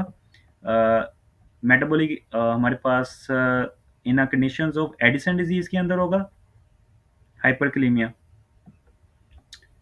एडिसन डिजीज क्या होती है? जिसके अंदर हमारे पास decrease creation of adrenal gland है, ठीक है। एड्रीनल ग्लैंड की क्रिएशन कम है, तो इसका मतलब एल्डोस्टेरोन कम होगा। तो हमारे पास एल्डोस्टेरोन का काम क्या होता है? सोडियम की रिअब्जॉर्प्शन, पोटेशियम की सिक्रीशन, ठीक है। पोटेशियम की सिक्रीशन नहीं होगी, हाइपरकलीमिया होगा। सोडियम की अब्जॉर्प्शन नहीं होगी, हाइपोकलीमिया होगा। So that's hyperkalaemia cause flaccid paralysis करवा देता है, ठीक है। एडिसन्स का केस आपने अगर देखा होगा, स्पास्टिक फ्लैसिड पैरालिसिस होती है मसल्स की ना हाइपरकलीमिक पेशेंट के अंदर। Okay, that is flaccid paralysis. अच्छा, मेटाबॉलिक अगर पूछे कि हाइपरकलीमिक पेशेंट को मेटाबॉलिक रीनल सेल जो हैं वो कंपनसेट कैसे करते हैं, एसिडोसिस के साथ या अल्कलोसिस के साथ?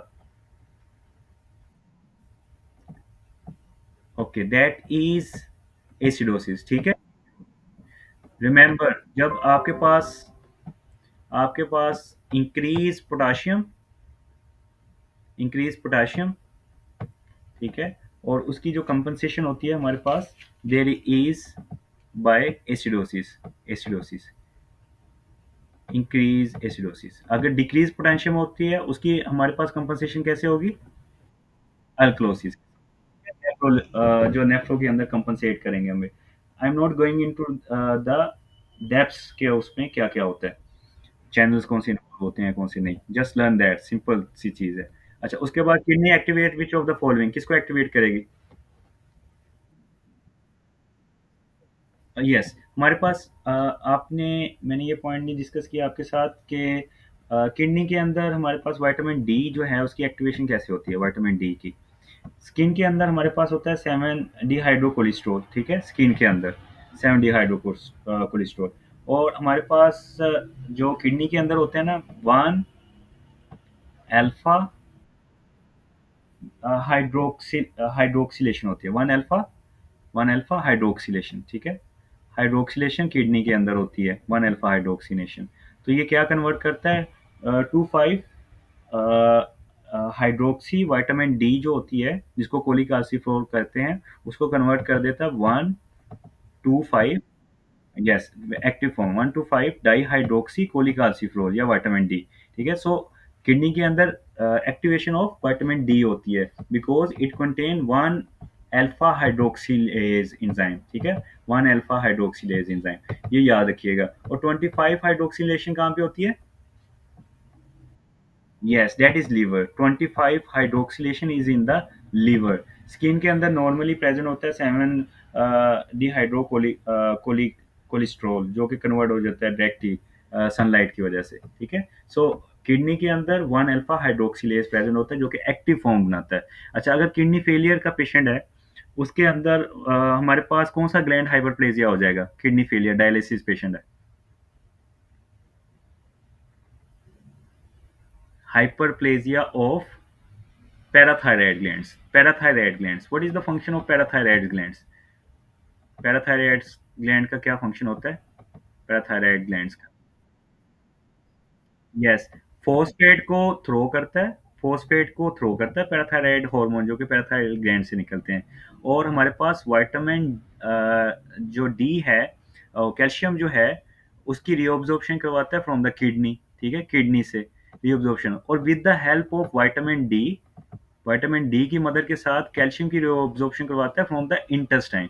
ये भी एमसीक्यू आता है, what is the effect of vitamin D in response of with the help of parathyroid hormone? तो विटामिन डी के मदद के साथ वो इंटेस्टाइन से रीअब्जॉर्प्शन ऑफ कैल्शियम करवाता है, directly reabsorption from the kidney. Am I clear? हमारे पास जो किडनी फेलियर का पेशेंट होता है उसके अंदर क्या चीज़ कम हो जाएगी? एरिथ्रोपाइटिन। एरिथ्रोपाइटिन एरिथ्रोपाइटिन कहाँ से निकलती है? एरिथ्रोपाइटिन कहाँ से निकलती है? Peritubular capillaries. Great. Peritubular capillaries और या मेसेंजियल सेल उसके बाद में। अगर हमारे पास एरिथ्रोपाइटिन नहीं बन रही तो क्या चीज़ नहीं होगी? Yes, red blood cell production नहीं होगी, एरिथ्रोपाइसिस नहीं होगी। अगर रेड ब्लड सेल नहीं बन रही तो इसका मतलब क्या, कौन सी कंडीशन होगी? Patient will be anaemic. Anaemic, ठीक है, एनीमिक होगा। अच्छा, नॉर्मली क्या होता है? नॉर्मोसिटिक नॉर्मोक्रोमिक एनीमिया हो जाता है। अगर हमारे पास एमसीवी कम है, आपने एमसीवी देखी है, एमसीवी कम है, that is less than normal MCV की क्या वैल्यू होती है? That is 80 to 100। 80 टू 100। अगर 80 से कम है तो इसका मतलब है माइक्रोसिटिक अनीमिया हुआ होगा। अगर 100 से ज़्यादा है इसका मतलब मैक्रोसिटिक अनीमिया हुआ हुआ है। ठीक है? ओके, अगर एमसीएचसी भी कम है तो इसका मतलब हाइपोक्रोमिक है। हाइपोक्रोमिक ये वॉल्यूम को डिटरमाइन करता है। वॉल्यूम जो है माइक्रोसिटिक है या मैक्रोसिटिक, ये डिटरमाइन करता है। एमसीएच जो है वो हाइपोक्रोमिक या हाइपरक्रोमिक, एमसीएच जो है वो डिटरमाइन करता है। Okay fine. ये मैंने आपको एसोसिएशन बता दी विद विटामिन डी कैल्शियम के साथ। अच्छा, डायलिसिस पेशेंट के अंदर फॉर एग्जांपल मल्टीपल माइलोमा के अंदर पेशेंट है, उसके अंदर एंड स्टेज ईएसआरडी का पेशेंट है, कौन सी प्रोटीन ज़्यादा हो जाएगी? सीपीएसपी के क्वेश्चन, कौन सी प्रोटीन ज़्यादा होती है? नहीं, बीटा टू माइक्रोग्लोबुलिन। ठीक है, beta two microglobulin. Beta two microglobulin. Am I clear ये? ठीक है, याद है सभी को? ये ठीक है? Am I clear so far? Beta two microglobulin जो कि एंड स्टेज रीनल फेलियर के पेशेंट्स होते हैं, उनके अंदर बीटा टू माइक्रोग्लोबुलिन इंक्रीज हो जाती है। अच्छा, एक चीज़, ठीक है, फाइन। हमारे पास एरिथ्रोपोइटिन को इनहिबिट कौन करता है?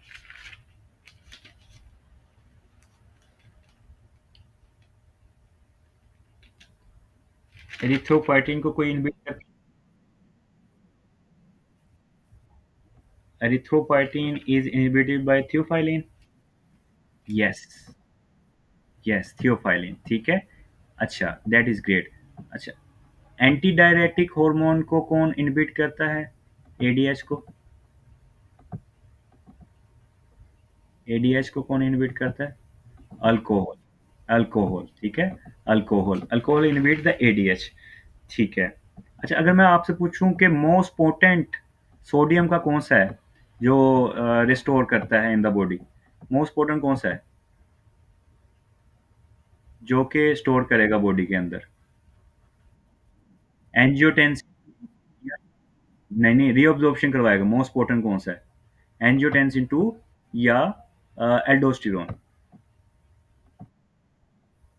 Okay, anybody else? Most potent angiotensin 2. Okay. These are contradicted MCQs. Some books say angiotensin 2, some books say aldosterone. According to me, it is angiotensin 2. ठीक है? Angiotensin angiotensin 2। ठीक है, एंजियोटेंसिन 2। अच्छा, एंजियोटेंसिन 2 का हमने क्या करवाया था? ये क्या स्टिमुलेट करता है एंजियोटेंसिन 2? बॉडी के अंदर समर थर्स्ट। थर्स्ट, ठीक है, थर्स्ट। और थर्स्ट किन कंडीशन के अंदर डिक्रीज होती है? एक इंपॉर्टेंट वन मैंने आपको बताई थी, गैस्ट्रिक डिस्टेंशन। ग्रेट। ओके, एक ग्रेट ग्रेट ग्रेट डॉक्टर आमना, ग्रेट, एक्सीलेंट। अच्छा, अ, अच्छा, एक मैंने आपको बताई थी हप्पल सीक्वेंस। हप्पल सीक्वेंस, ठीक है, जो कि नेगेटिवली चार्ज करती है। और एक सीक्वेंस होती है गप्पल सीक्वेंस होती है। ठीक है, गप्पल सीक्वेंस, जीपीएल। ये क्या होती है? जो ट्रांसपोर्ट मैक्सिमम होती है ऑफ द किडनी के अंदर। सबसे पहले कौन सी होगी? ग्लूकोज। फिर उसके बाद क्या आएगी? पैरामीनो हिप्पूरिक एसिड। एंड फिर तीसरे पे आ गया लैक्टेट। ठीक है, ट्रांसपोर्ट मैक्सिमम। ये पूछता है हाईएस्ट ट्यूबुलर ट्रांसपोर्ट मैक्सिमम। जो ट्रांसपोर्ट मैक्सिमम होती है इन द रीनल किडनी, उसमें क्या होगी? दैट इज गप्पल sequence. Glucose, para amino uric acid, और फिर उसके बाद लैक्टेट आ जाएगा। Okay fine. Threshold of glucose, which of the following is reabsorb maximally from the kidney? क्या होगा?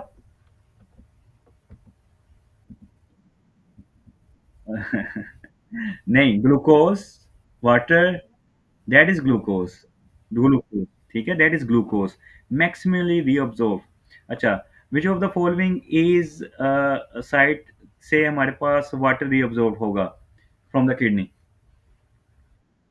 Yes, proximal convoluted tubule. अच्छा, in the presence of anti diuretic hormone water कहाँ से रीअब्सॉर्ब होगा maximally? Okay, that is proximal convoluted tubules, ठीक है। अच्छा, अगर मैं ये बात करूं कि हमारे पास बाइकार्बोनेट कहाँ से रीअब्सॉर्ब होता है? Bicarbonate, proximal convoluted tubule plus collecting duct. Bicarbonate की अब्जॉर्प्शन कहाँ से होती है? प्रोक्सिमल कन्वोल्यूटेड ट्यूब्यूल्स, जैसे proximal convoluted tubules and plus collecting duct, C D, ठीक है। ये पास पेपर के एमसीक्यूज हैं, मैं डिस्कस कर रहा हूँ। प्लीज जो मैं ऐसे एमसीक्यूज बोल रहा होता हूँ उसको कहीं पे लिख लें, या फिर ये सारी बुक्स में लिखे हुए हैं, ठीक है। जब आप पढ़ेंगे, अगर आपने एक दफ़ा पढ़ी है, फिर तो आपको फिंगर टिप्स पे आने चाहिए, आपको लग जाएगा पता कि मैं क्या बात कर रहा हूँ। अगर आपने नहीं पढ़ी हुई बुक, इनको लिख लें पॉइंट्स को, रात को सोने से पहले दोबारा रिवाइज किया करें, सुबह उठ उठ के रिवाइज किया करें, नेक्स्ट टाइम मुझे जवाब दिया करें। मैं रिपीट करवाने का पर्पस यही होता है कि आपको लर्न हो चीज़ें। अगर आपने इसी तरह करना है तो इसका फ़ायदा नहीं है, राइट? या तो चीज़ न्यू हो ना। जी, जी।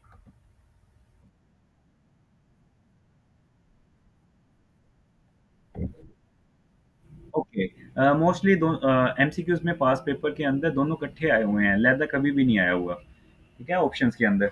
अगर प्योरिटी वाइज़ देखनी है तो you can prefer the proxima convoluted tubules, but the purity first will be the combined one. Yes doctor साहिबा, your question?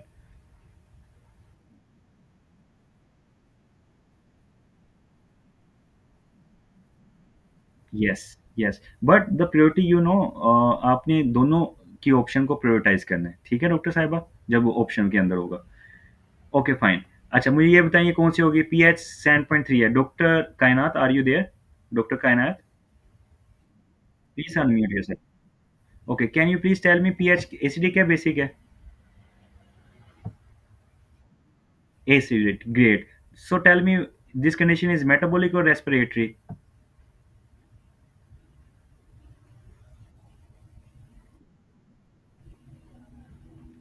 Okay, doctor Kainat, can you tell me by respiratory?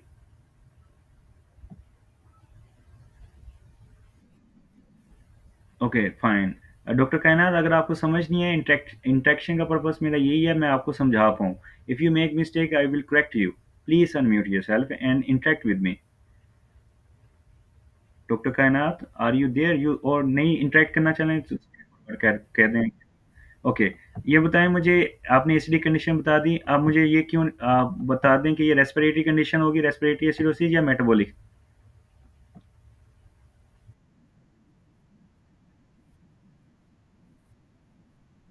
Carbon dioxide हाइपरकैप्निया के अंदर carbon dioxide ज़्यादा बाहर से निकलता है या retain करता है बॉडी के अंदर? हाइपरकैप्निया के अंदर?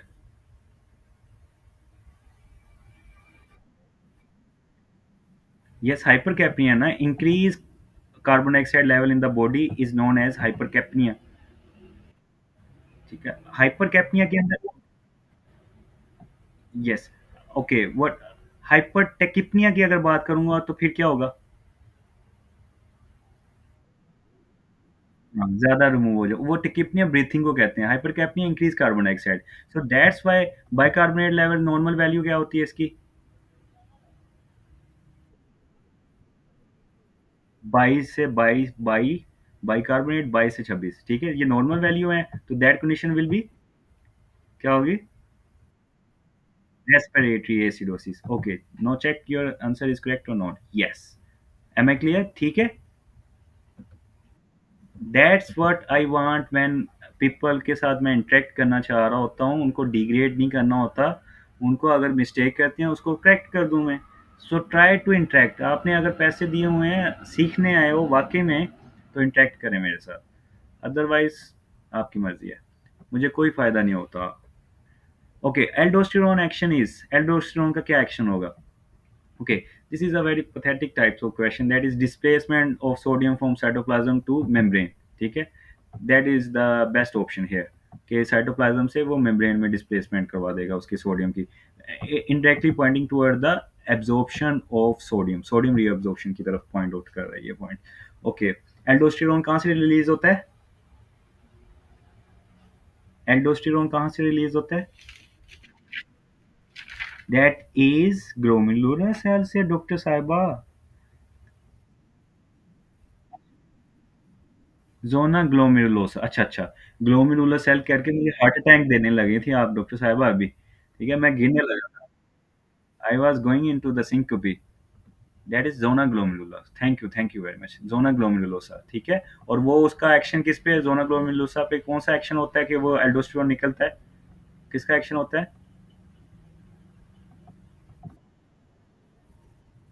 Yes, great. रैस हम पढ़ते हैं ना, रैस का, रैस हमने दिखाया था, that is angiotensin 2, renal angiotensin aldosterone system. और ये जो ए एंजियोटेंसिन 2 को कहता है, ठीक है? Short term action of angiotensin 2 is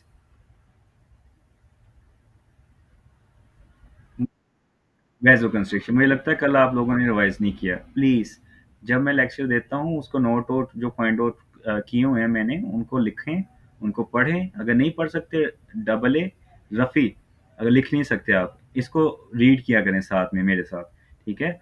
लाजमी कर लिया करें मेरे से, लेक्चर से पहले कर लें तो ज़्यादा बेहतर है, नहीं कर सकते तो बाद में करें, so that you can know कि मैं कहाँ से बोल रहा हूँ चीज़ें, ठीक है? आपको पता चलेगा। आज नहीं तो कल आपने पढ़नी पढ़नी है ये books. Without studying you are not going to crack it, ठीक है? मैं जितना मर्जी अच्छा लेक्चर दे दूं, आपको पढ़ना पड़ेगा। Okay, fine. अच्छा, रैस के दो पॉइंट्स क्या होते हैं ब्लड प्रेशर में? रैस के, yes doctor Mohammad, doctor Mohammad are you?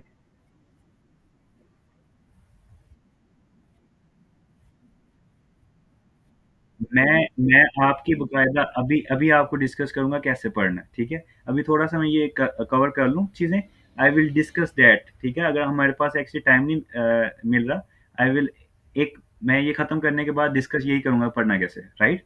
ये खत्म कर लूँ मैं, हम दोबारा ज्वाइन करेंगे थर्ड सेशन में, दोबारा लिंक भेजूंगा, उसके अंदर जिसको क्यूरीज होंगी कि पढ़ना कैसे है या कोई प्रॉब्लम्स होगी, I will listen to that problems, ठीक है?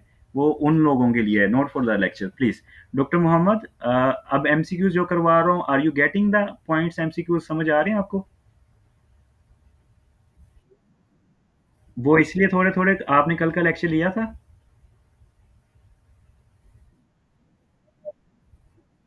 अच्छा, अच्छा, फिर इसी वजह से थोड़े-थोड़े आ रहे हैं। Okay, a patient with severe diarrhea, what infusion will be given to increase extracellular and decrease intracellular, causing plasma expansion of अच्छा, वो कह रहा है कि हमने भाई जी एक्स्ट्रा सेलुलर फ्लूइड की बढ़ाना है हमने, ठीक है? एक्स्ट्रा सेलुलर फ्लूइड बढ़ाना है, इसका मतलब है हमें हाइपर ऑस्मोलर सॉल्यूशन देना चाहिए, हाइपर ऑस्मोलर सॉल्यूशन देना चाहिए, हाइपरटोनिक सॉल्यूशन देना चाहिए, जो कि इंक्रीज एक्स्ट्रासेलुलर फ्लूइड करवाता है। तो among all of these there is only 1 litre of 3% normal line which is hypertonic, ठीक है? Hypertonic solution. अच्छा, मैंने कल सीक्वेंस बताई थी, जो अगर 2 लीटर बॉडी का पानी निकल रहा है और फिर 2 लीटर पिया है उसने, ह्यूमन ने, किसी भी मैन में, तो क्या सीक्वेंस होगी? Changes, sequence of changes, doctor Arusha. Yes, first thing is intracellular volume will increase or decrease? Increase, great. Next क्या चीज होगी? Yes, osmolarity decrease होगी। उसके बाद क्या होगा? Extracellular, yes, increase extracellular volume, ठीक है? Extracellular volume increase होगा, फिर decrease extracellular volume, ठीक है? Decrease extracellular, these are the priorities। जब आप 2 लीटर वो पिएगा और उसके बाद वो पूछेगा कि क्या चेंजेस आएंगी, तो ये वाली priorities अंदर से शुरू करनी है आपने, ठीक है? तो ये वाला उसने पूछा है कि कौन सा ऐसा फ्लूइड उसको देंगे कि उसका एक्स्ट्रा सेलुलर फ्लूइड की उसमें वो जो है वो एक्सपेंड कर जाए। Definitely hypotonic solution. मैंने आपको कल सेल के साथ भी सारी एक्सप्लेन किए थी कि 2 3-4 कंडीशंस कि अगर आइसोटोनिक हो तो क्या होगा, हाइपोटोनिक हो तो सेल पे क्या होगा और यूरिया के साथ क्या इफेक्ट होगा। ठीक है? If you doctor Mohammad you can see the recorded lectures if you want. Okay, fine. Yes, Dr. Rusa? Ji.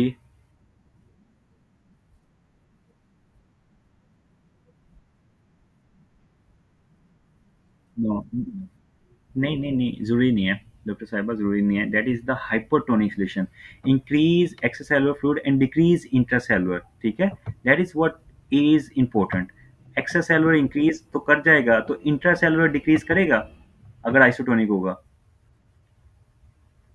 What do you think doctor साहब?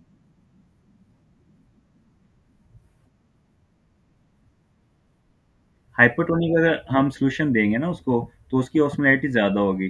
तो वो इंट्रासेलुलर कंपार्टमेंट से भी बाहर निकालेगा फ्लूइड को, अपनी तरफ लेकर आएगा। सो दैट्स व्हाई द इंट्रासेलुलर हमारे पास डिक्रीज़ हो जाएगा, एक्स्ट्रासेलुलर फ्लूइड कंपार्टमेंट ज़्यादा हो जाएगा।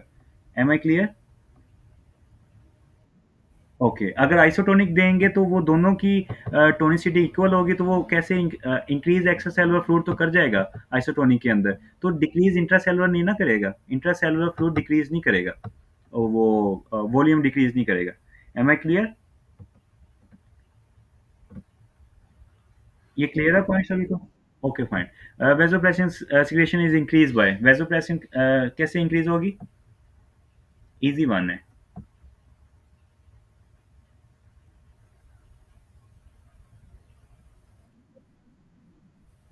Vasopressin secretion is increased in, आपने क्या बताया?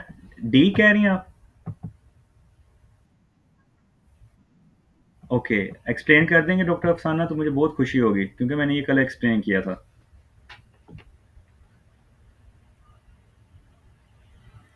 अब ये बात कर रहे हैं, हमने वही किया था ना, अगर ब्लड, अगर हाँ ब्लड वॉल्यूम कम है, वेनस रिटर्न कम हो जाएगा। वेनस रिटर्न कम है तो उसके बाद हमारे पास जो हार्ट है, हार्ट के अंदर हमारे पास राइट आइट्रियम के अंदर प्रेशर भी उसका कम होगा। प्रेशर कम है, वहाँ पे वॉल्यूम कम है, और उसके बाद उसका कार्डिक आउटपुट भी कम होगा।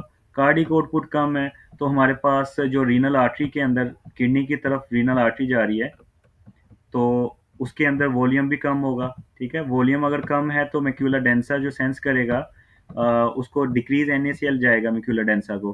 तो जस्टा ग्लोमेरुलर सेल जो हमारे पास होंगे, there will start creating increase renin, so that the volume will increase. So इन कहानी में सारा अगर कोई एक पॉइंट उसने मेंशन किया तो that is decrease pressure in the right atrium. Am I clear? ये समझ आइए doctor Mohammad? Doctor Mohammad? Okay fine. Please, आप ऐसे चुप करके ना ना बैठें, इसका फायदा ही नहीं है। अगर आप चुप, आपको समझ नहीं आ रही, आप चुप करके बैठे हैं तो फायदा नहीं है। ठीक है, आप you are just wasting your time अगर आप ऐसे पूछ नहीं रहे। आस्क मी, अगर आपको कोई मसला नहीं है, सजेशन करें सर ये थोड़ा सा तेज है ये, या ऐसा बेहतर नहीं है, that will be good, I can modify at any time. Okay, मैंने आपसे बात की फॉर एग्जांपल, यहाँ पे मैं बात करता हूँ कि हमारे पास हेमोरेज हुई है, या हमारे पास बॉडी के अंदर वॉल्यूम कम है। ठीक है, वॉल्यूम कम है, तो वॉल्यूम अगर कम है या हेमरेज हुई है तो हेमरेज के केस में वेनस रिटर्न कम हो जाएगा। ठीक है, अगर वॉल्यूम कम है तो वैसे ही हार्ट के अंदर वॉल्यूम कम है। ठीक है, ब्लड का वॉल्यूम कम है, तो अगर हेमरेज हुई है तो वेनस रिटर्न कम होगी, ब्लड के अंदर कम ब्लड जाएगा। अगर वॉल्यूम कम है बॉडी के अंदर, तो ऑब्वियसली फिर ब्लड के अंदर, हार्ट के अंदर होगा ही कम। तो यहाँ पे जो स्ट्रेस रिसेप्टर हैं वो कम कॉन्टैक्ट करेंगे, कम फ्लूइड जाएगा। ठीक है, डिक्रीज प्रेशर होगा यहाँ पे। वॉल्यूम कम है तो प्रेशर कम होगा, प्रेशर कम है तो वॉल्यूम कम है, प्रेशर कम है तो कार्डिक आउटपुट ज़्यादा होगा कम होगा। डॉक्टर साहब मोहम्मद आप बताइएगा। डॉक्टर मोहम्मद? कम होगा ना, क्योंकि वॉल्यूम भी कम है, प्रेशर भी कम है, तो कार्डिक आउटपुट भी कम होगा। हार्ट रेट और स्ट्रोक वॉल्यूम होगा, स्ट्रोक वॉल्यूम भी कम हो जाएगा, कार्डिक आउटपुट जिसके बराबर होता है।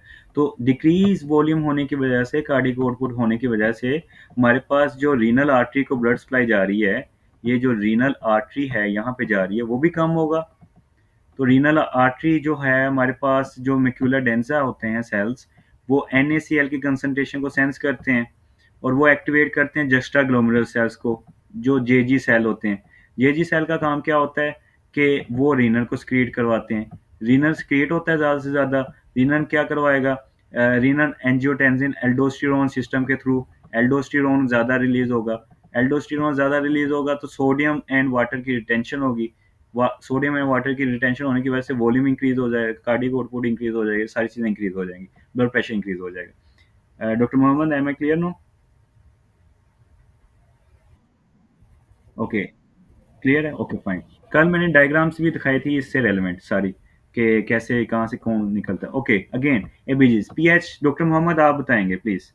डॉक्टर मोहम्मद, पीएच 7.4 है, 7.54, ये कौन सी कंडीशन होगी?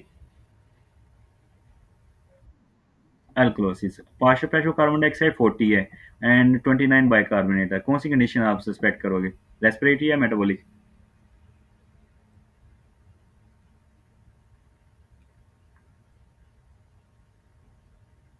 Doctor Mohammad, doctor Mohammad, metabolic, why metabolic?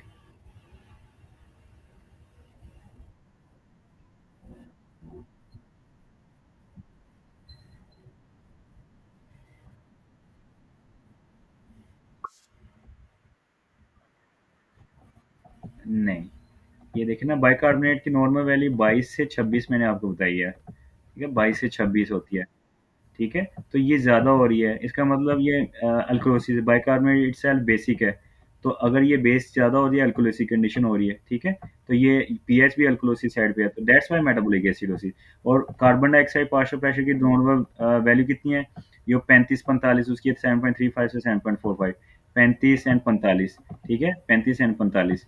तो ये देखें इसकी वैल्यू किसके अंदर आ रही है, नॉर्मल रेंज के अंदर आ रही है, so that's why it is not respiratory, it is a metabolic alkalosis condition, right? और कंपनसेशन क्यों नहीं हुई? क्योंकि ये पीएचडी रेंज है, तो that's why this is not compensated, या अनकंपनसेटेड मेटाबॉलिक अल्कोलोसिस। ठीक है डॉक्टर साहब? डॉक्टर साहब, ओके ओके ओके। अच्छा, ammonia is urinary buffer because क्या होगा? ये कल डिस्कस किया था हमने।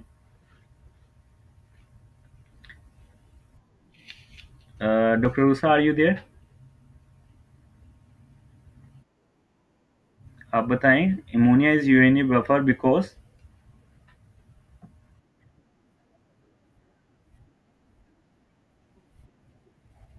अच्छा, NH4 में पास नहीं हो सकता, ऑप्शन कौन सी होगी यहाँ पे? ए ऑप्शन होगी, बिकॉज NH3 अमोनिया जो है, अमोनिया की क्या करेक्टरिस्टिक्स होती हैं, दो करेक्टरिस्टिक क्या होती हैं? इट इज बफर के हवाले से क्वांटिटेटिव बफर होता है ना किडनी का, and it is exclusive buffer of the kidney, ठीक है, जो कि किडनी के अंदर ही होता है और कहीं पे भी नहीं होता। क्वांटिटेटिव बफर है, ये दो पॉइंट भूल गए डॉक्टर रूसा? ठीक है, और ओके ओके फाइन। और इम्परमिएबल टू अब्जॉर्ब अमोनिया, जो अमोनिया निकलता है ना NH3, वो हाइड्रोजन आयन एक्सेप्ट कर लेता है और अमोनियम बन जाता है, so that's why the impermeable to absorb ammonium ion.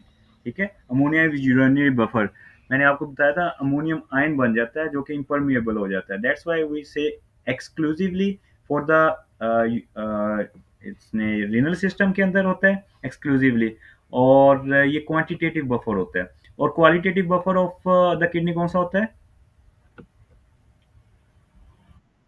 That is phosphate, और phosphate is also major buffer और minor buffer of the extra cellular compartment. Minor, major, yes major है इन एंड क्वालिटेटिव, क्वालिटेटिव के हवाले से। अच्छा, red blood cell के अंदर कौन सा मेजर बफर होता है? That is haemoglobin, yes haemoglobin. और वैसे सेल्स के इंट्रासेलुलर बफर कौन सा होता है? दैट इज प्रोटीन, ठीक है, protein, great. Diagnostic finding of metabolic alkalosis, just a minute, मुझे ना, doctor Amna, are you there? Doctor Amna, can you please tell me what will be the diagnostic finding of metabolic alkalosis?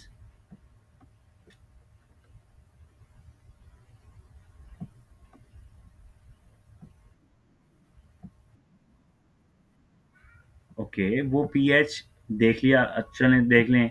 PH से आपको metabolic acidosis का पता चल जाएगा कि ये मेटाबॉलिक है या रेस्पिरेटरी है, पीएच से। हाँ, तो पीएच से हमें एसिडोसिस अल्कलोसिस का पता चलेगा ना। तो मेटाबॉलिक अल्कलोसिस के लिए डायग्नोस्टिक कौन सा होगा?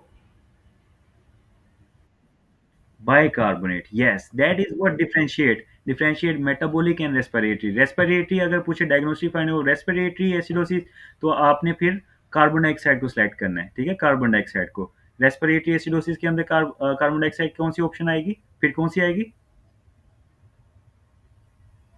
अगर diagnostic finding of respiratory acidosis की बात कर रहा हूँ, बी ऑप्शन आएगी। अगर इसी तरह डायग्नोस्टिक फाइंडिंग ऑफ एसिडोसिस, फिर कौन सी ऑप्शन आएगी? एसिडोसिस, डी होगा फिर डी। अगर जस्ट ओनली एसिडोसिस की बात करूं, that will be the pH वाली ऑप्शन, डी ऑप्शन आएगी। ठीक है, दैट इज ग्रेटर देन 7.4। ठीक है, इसी तरह। जी जी, पूछें। यस, ई होगा, यू आर राइट। एसिडोसिस के अंदर ऑप्शन ई होगा। Yes, you are right, E option. ठीक है। So that is the change of stem, जो कि सीपीएसपी आप लोगों से खेलता है। ठीक है, चेंज ऑफ स्टेम। तो आपको कंसेप्ट क्लियर होना चाहिए, आपने रट्टे नहीं लगाने हैं। और यही चीज़ है जो मैं डिटॉक्सिफाई कर रहा होता हूँ आप लोगों के अंदर। आप लोग एमसीक्यूज को रट्टे लगाते हैं, उसका कंसेप्ट आपने ग्रेस्प करनी है कि कंसेप्ट क्या है, आपके लिए इजी होगा। एबीजीज अगर आपको आज समझ आ गई हैं, आपके लिए जब भी एबीजीज का एमसीक्यूज आएगा वो आपके लिए हलवा होगा। ठीक है, it is just like an edge for you people. Okay fine. अच्छा, plasma clearance of PAH is used to measure the renal plasma flow because, ये मैंने कल एक्सप्लेन किया था। Because,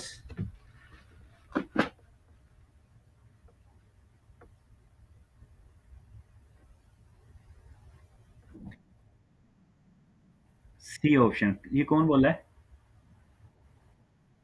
doctor Noor, great doctor नूर। ये मैंने कल एक्सप्लेन किया था ना आपको। It is filtered and secreted but not reabsorb, ये कैरेक्टरिस्टिक्स मैंने बताई थी कल। ठीक है। तो अच्छा, अगर क्लिनिकली हमें कौन सा जीएफआर के लिए यूज करते हैं? Clinically creatinine, creatinine. यस, और हम ideally for the GFR inulin. और हमारे पास नॉर्मल जीएफआर कितनी होती है? 125 ml पर मिनट।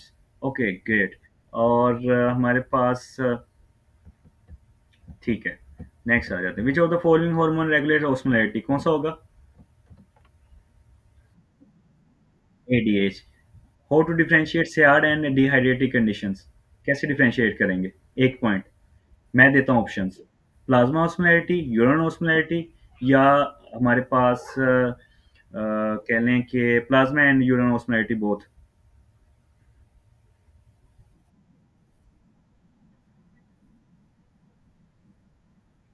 ओके, अगर एक पॉइंट हमने चेक करना है, एक पॉइंट चूज करना है हमने, लाइक प्लाज्मा सीरम ऑस्मोलैरिटी में से, तो कौन सा होगा? No, that will be the plasma osmolarity. ठीक है, प्लाज्मा ऑस्मोलैरिटी को हमने प्रायोरिटाइज करना है to in order to differentiate SAD and dehydratic condition. Because in case of SAD there is decrease plasma osmolarity, no doubt. उसके अंदर हम यूरन का भी कह सकते हैं। यूरन के अंदर क्या होता है, दोनों के अंदर ऑस्मोलैरिटी बड़ी होती है। So we can say the differentiating point is plasma osmolarity.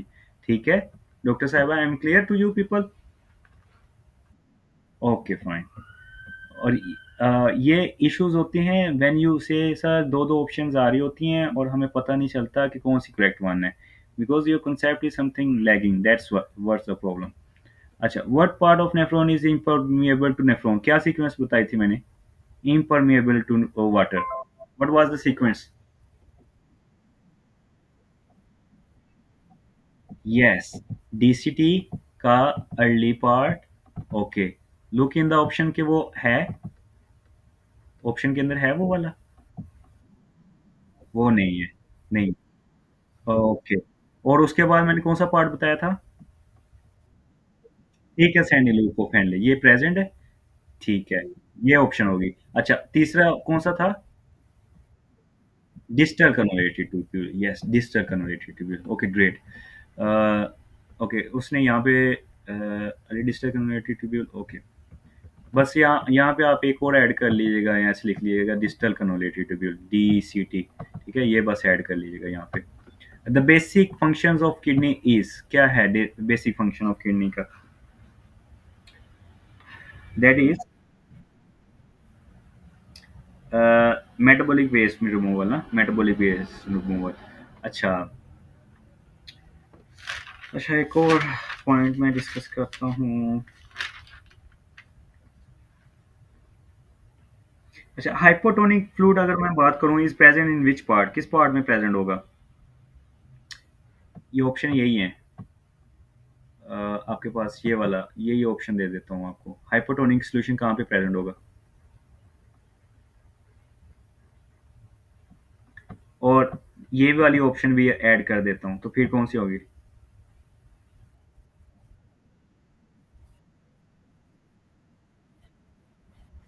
ये भी ऑप्शन ऐड की हुई है मैंने। अगर वाटर रीअब्जॉर्ब नहीं हो रहा किसी साइड से, तो ट्यूब्यूल के अंदर हाइपोटोनिक सॉल्यूशन होगा कि हाइपोटोनिक होगा? हाइपो हाइपोटोनिक होगा। तो मैं यही बात कर रहा हूँ ना, अदर वर्ड्स के अंदर, कि डाइल्यूट हमारे पास यूरिन किस पार्ट में प्रेजेंट होगा?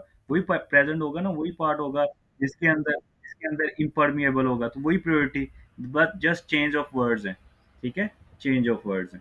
Okay, surgeon more curious about, अच्छा, अगर हमारे पास रीनल रीनल फेलियर की ऑप्शंस आनी चाहिए। अदरवाइज हमारे पास जो है ना, हाइपोकलीमिया भी हो सकता है, हाइपरकलीमिया भी है। इसमें वो पूछ रहा है कि कौन सी इलेक्ट्रोलाइट एबनॉर्मेलिटी जो है वो सर्जन को परेशान कर देती है, दैट इज हाइपरकलीमिया। ठीक है, एक्सपेशली शुड बी देयर के रीनल फेलियर या रीनल डिजीज के अंदर, दैट इज हाइपरकलीमिया। ठीक है, हाइपरकलीमिया अगर पेशेंट हो तो उसकी सर्जरी हम नहीं करते। Okay. Prolong diarrhoea will result in, ये डिस्कस किया है, क्या होगा? Metabolic acidosis, alkalosis? Prolong diarrhoea, that will B alkalosis. Why alkalosis? क्यों अल्कलोसिस?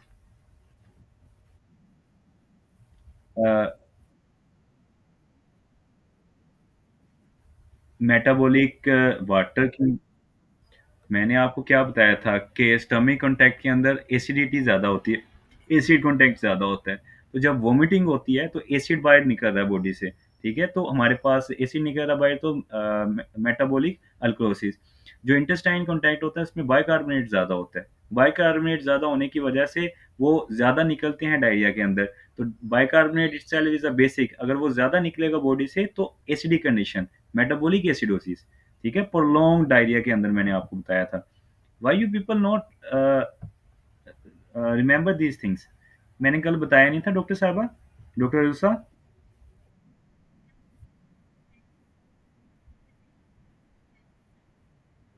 यस, तो फिर, हाँ, तो फिर अप्लाई, तो यही था, इधर ही अप्लाई करना था वो चीज़, प्रोलॉन्ग डायरिया। और क्या आप अप्लाई करना चाह रहे हैं यहाँ पे?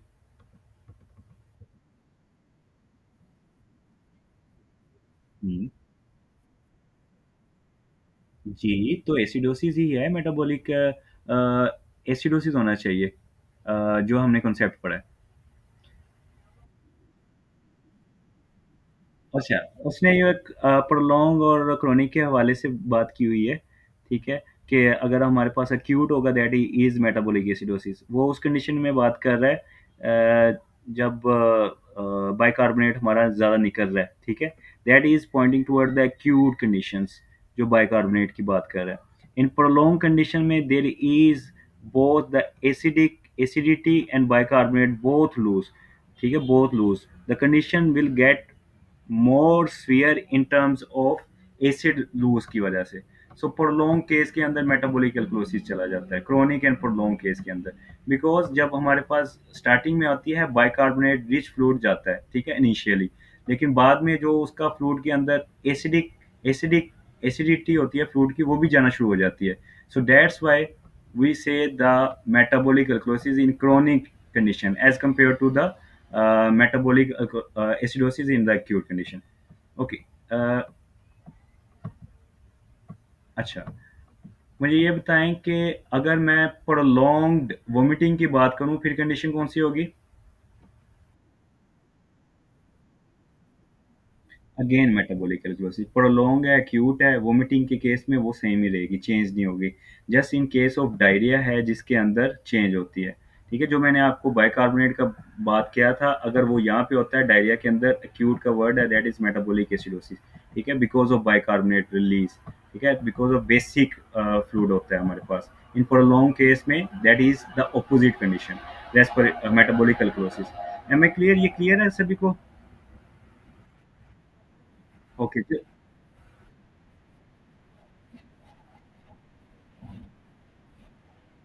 वो जस्ट उन स्टूडेंट्स के लिए जिनको पढ़ने का पैटर्न समझना है या प्रॉब्लम्स आ रही है, ठीक है? ओके, प्लीज़ मैंने ना इनडायरेक्टली जो लेक्चर्स के अंदर पॉइंट्स डिस्कस किए होते हैं, हाँ, आप प्लीज़ पढ़ा करें आगे। अभी मैं बहुत स्लो हूँ, मैं स्पीड मैंने नोट किया, मैं पीछे से कुछ पूछता हूँ, आपको नहीं आ रहा होता चीज़ें।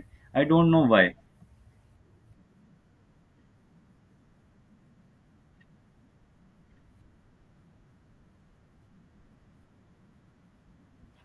अच्छा, अच्छा, चलें कोई बात नहीं। प्लीज़ अगेन ज़्यादा से ज़्यादा करें। Systolic pressure is higher in which of the following? Yes, शुक्र है बता दिया। Thank you very much. Pulse pressure सबसे ज़्यादा किसमें होता है? पल्स प्रेशर, डोर्सल एस्पिडस, फिर उसके बाद फेमोरल, उसके बाद पोप्लिटेर होता है। वो चोकरी मारने से याद करवाया था ना मैंने आपको, चोकरी मारनी है आपने, पाँव उठा के अपने थाई पे रखनी है और फ़ोल्ड कर रहे हैं और उसके बाद खाना खा रहे हैं। ग्रेट। अच्छा, उसके बाद हमारे पास नकल तो नहीं ना किया आप लोगों ने? या अच्छा, person loses 2 litre of water, sweat and drink 2 litre of pure water, what will change? क्या चेंज आएगी? अंदर से देखें। क्या आएगी? सबसे पहले कौन बताएगा? डी ऑप्शंस, ये किसने बोला है सबसे पहले? ये कौन है डॉक्टर साहब? Male? Okay, doctor Mohammad Shahid? Doctor Mohammad Shahid, I think so you are only male person doctor साहब इन द होल क्लास। ठीक है? तो thank you very much, thank you very much. The D options, great. ठीक है? अच्छा, increase sodium uptake in the body is due to, increase sodium uptake in the body is due to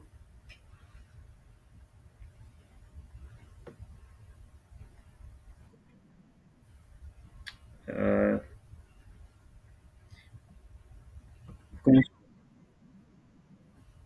हाँ, हाँ, reason दें फिर? Okay, listen, ये जो sodium है अपटेक कब होगा? एल्डोस्टेरोन ज़्यादा होगा, कम होगा?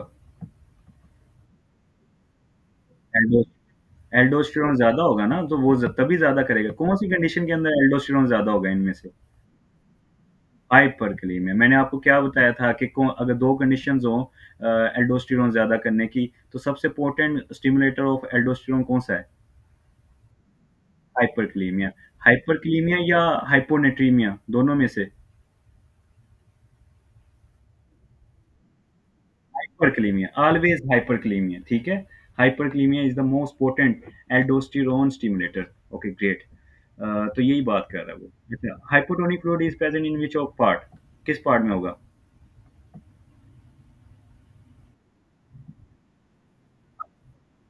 Yes, early DCT, great. ये तो नहीं ना एक्सप्लेन करने की ज़रूरत अब? खुद याद है। Okay, okay, okay. अच्छा, अब ये बताएँ, क्या man was taken to the height altitude where after 10 days, 10 दिन के बाद उसको पेशेंट के एबीजीज़ लिए गए हैं sample. Which of the following condition will shows, कौन-सी कंडीशन होगी? अच्छा, this is a little bit tricky one question, right? हम क्या कहते हैं कि ऊपर गया है उसको टेकिपनिया हो जाएगा, ठीक है?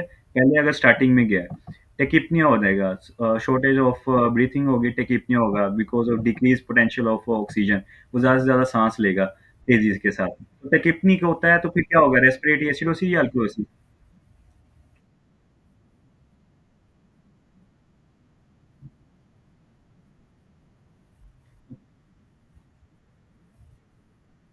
ओके, जस्ट एक मिनट, जो मैं अभी आपसे क्वेश्चन पूछा वो मुझे बताएँ। सबसे पहले क्या रेस्पिरेटरी एसिडोसिस होगा, अल्कोलोसिस? अल्कोलोसिस होगा ना, टेकिपनिक है तो रेस्पिरेटरी अल्कोलोसिस होगा। अच्छा,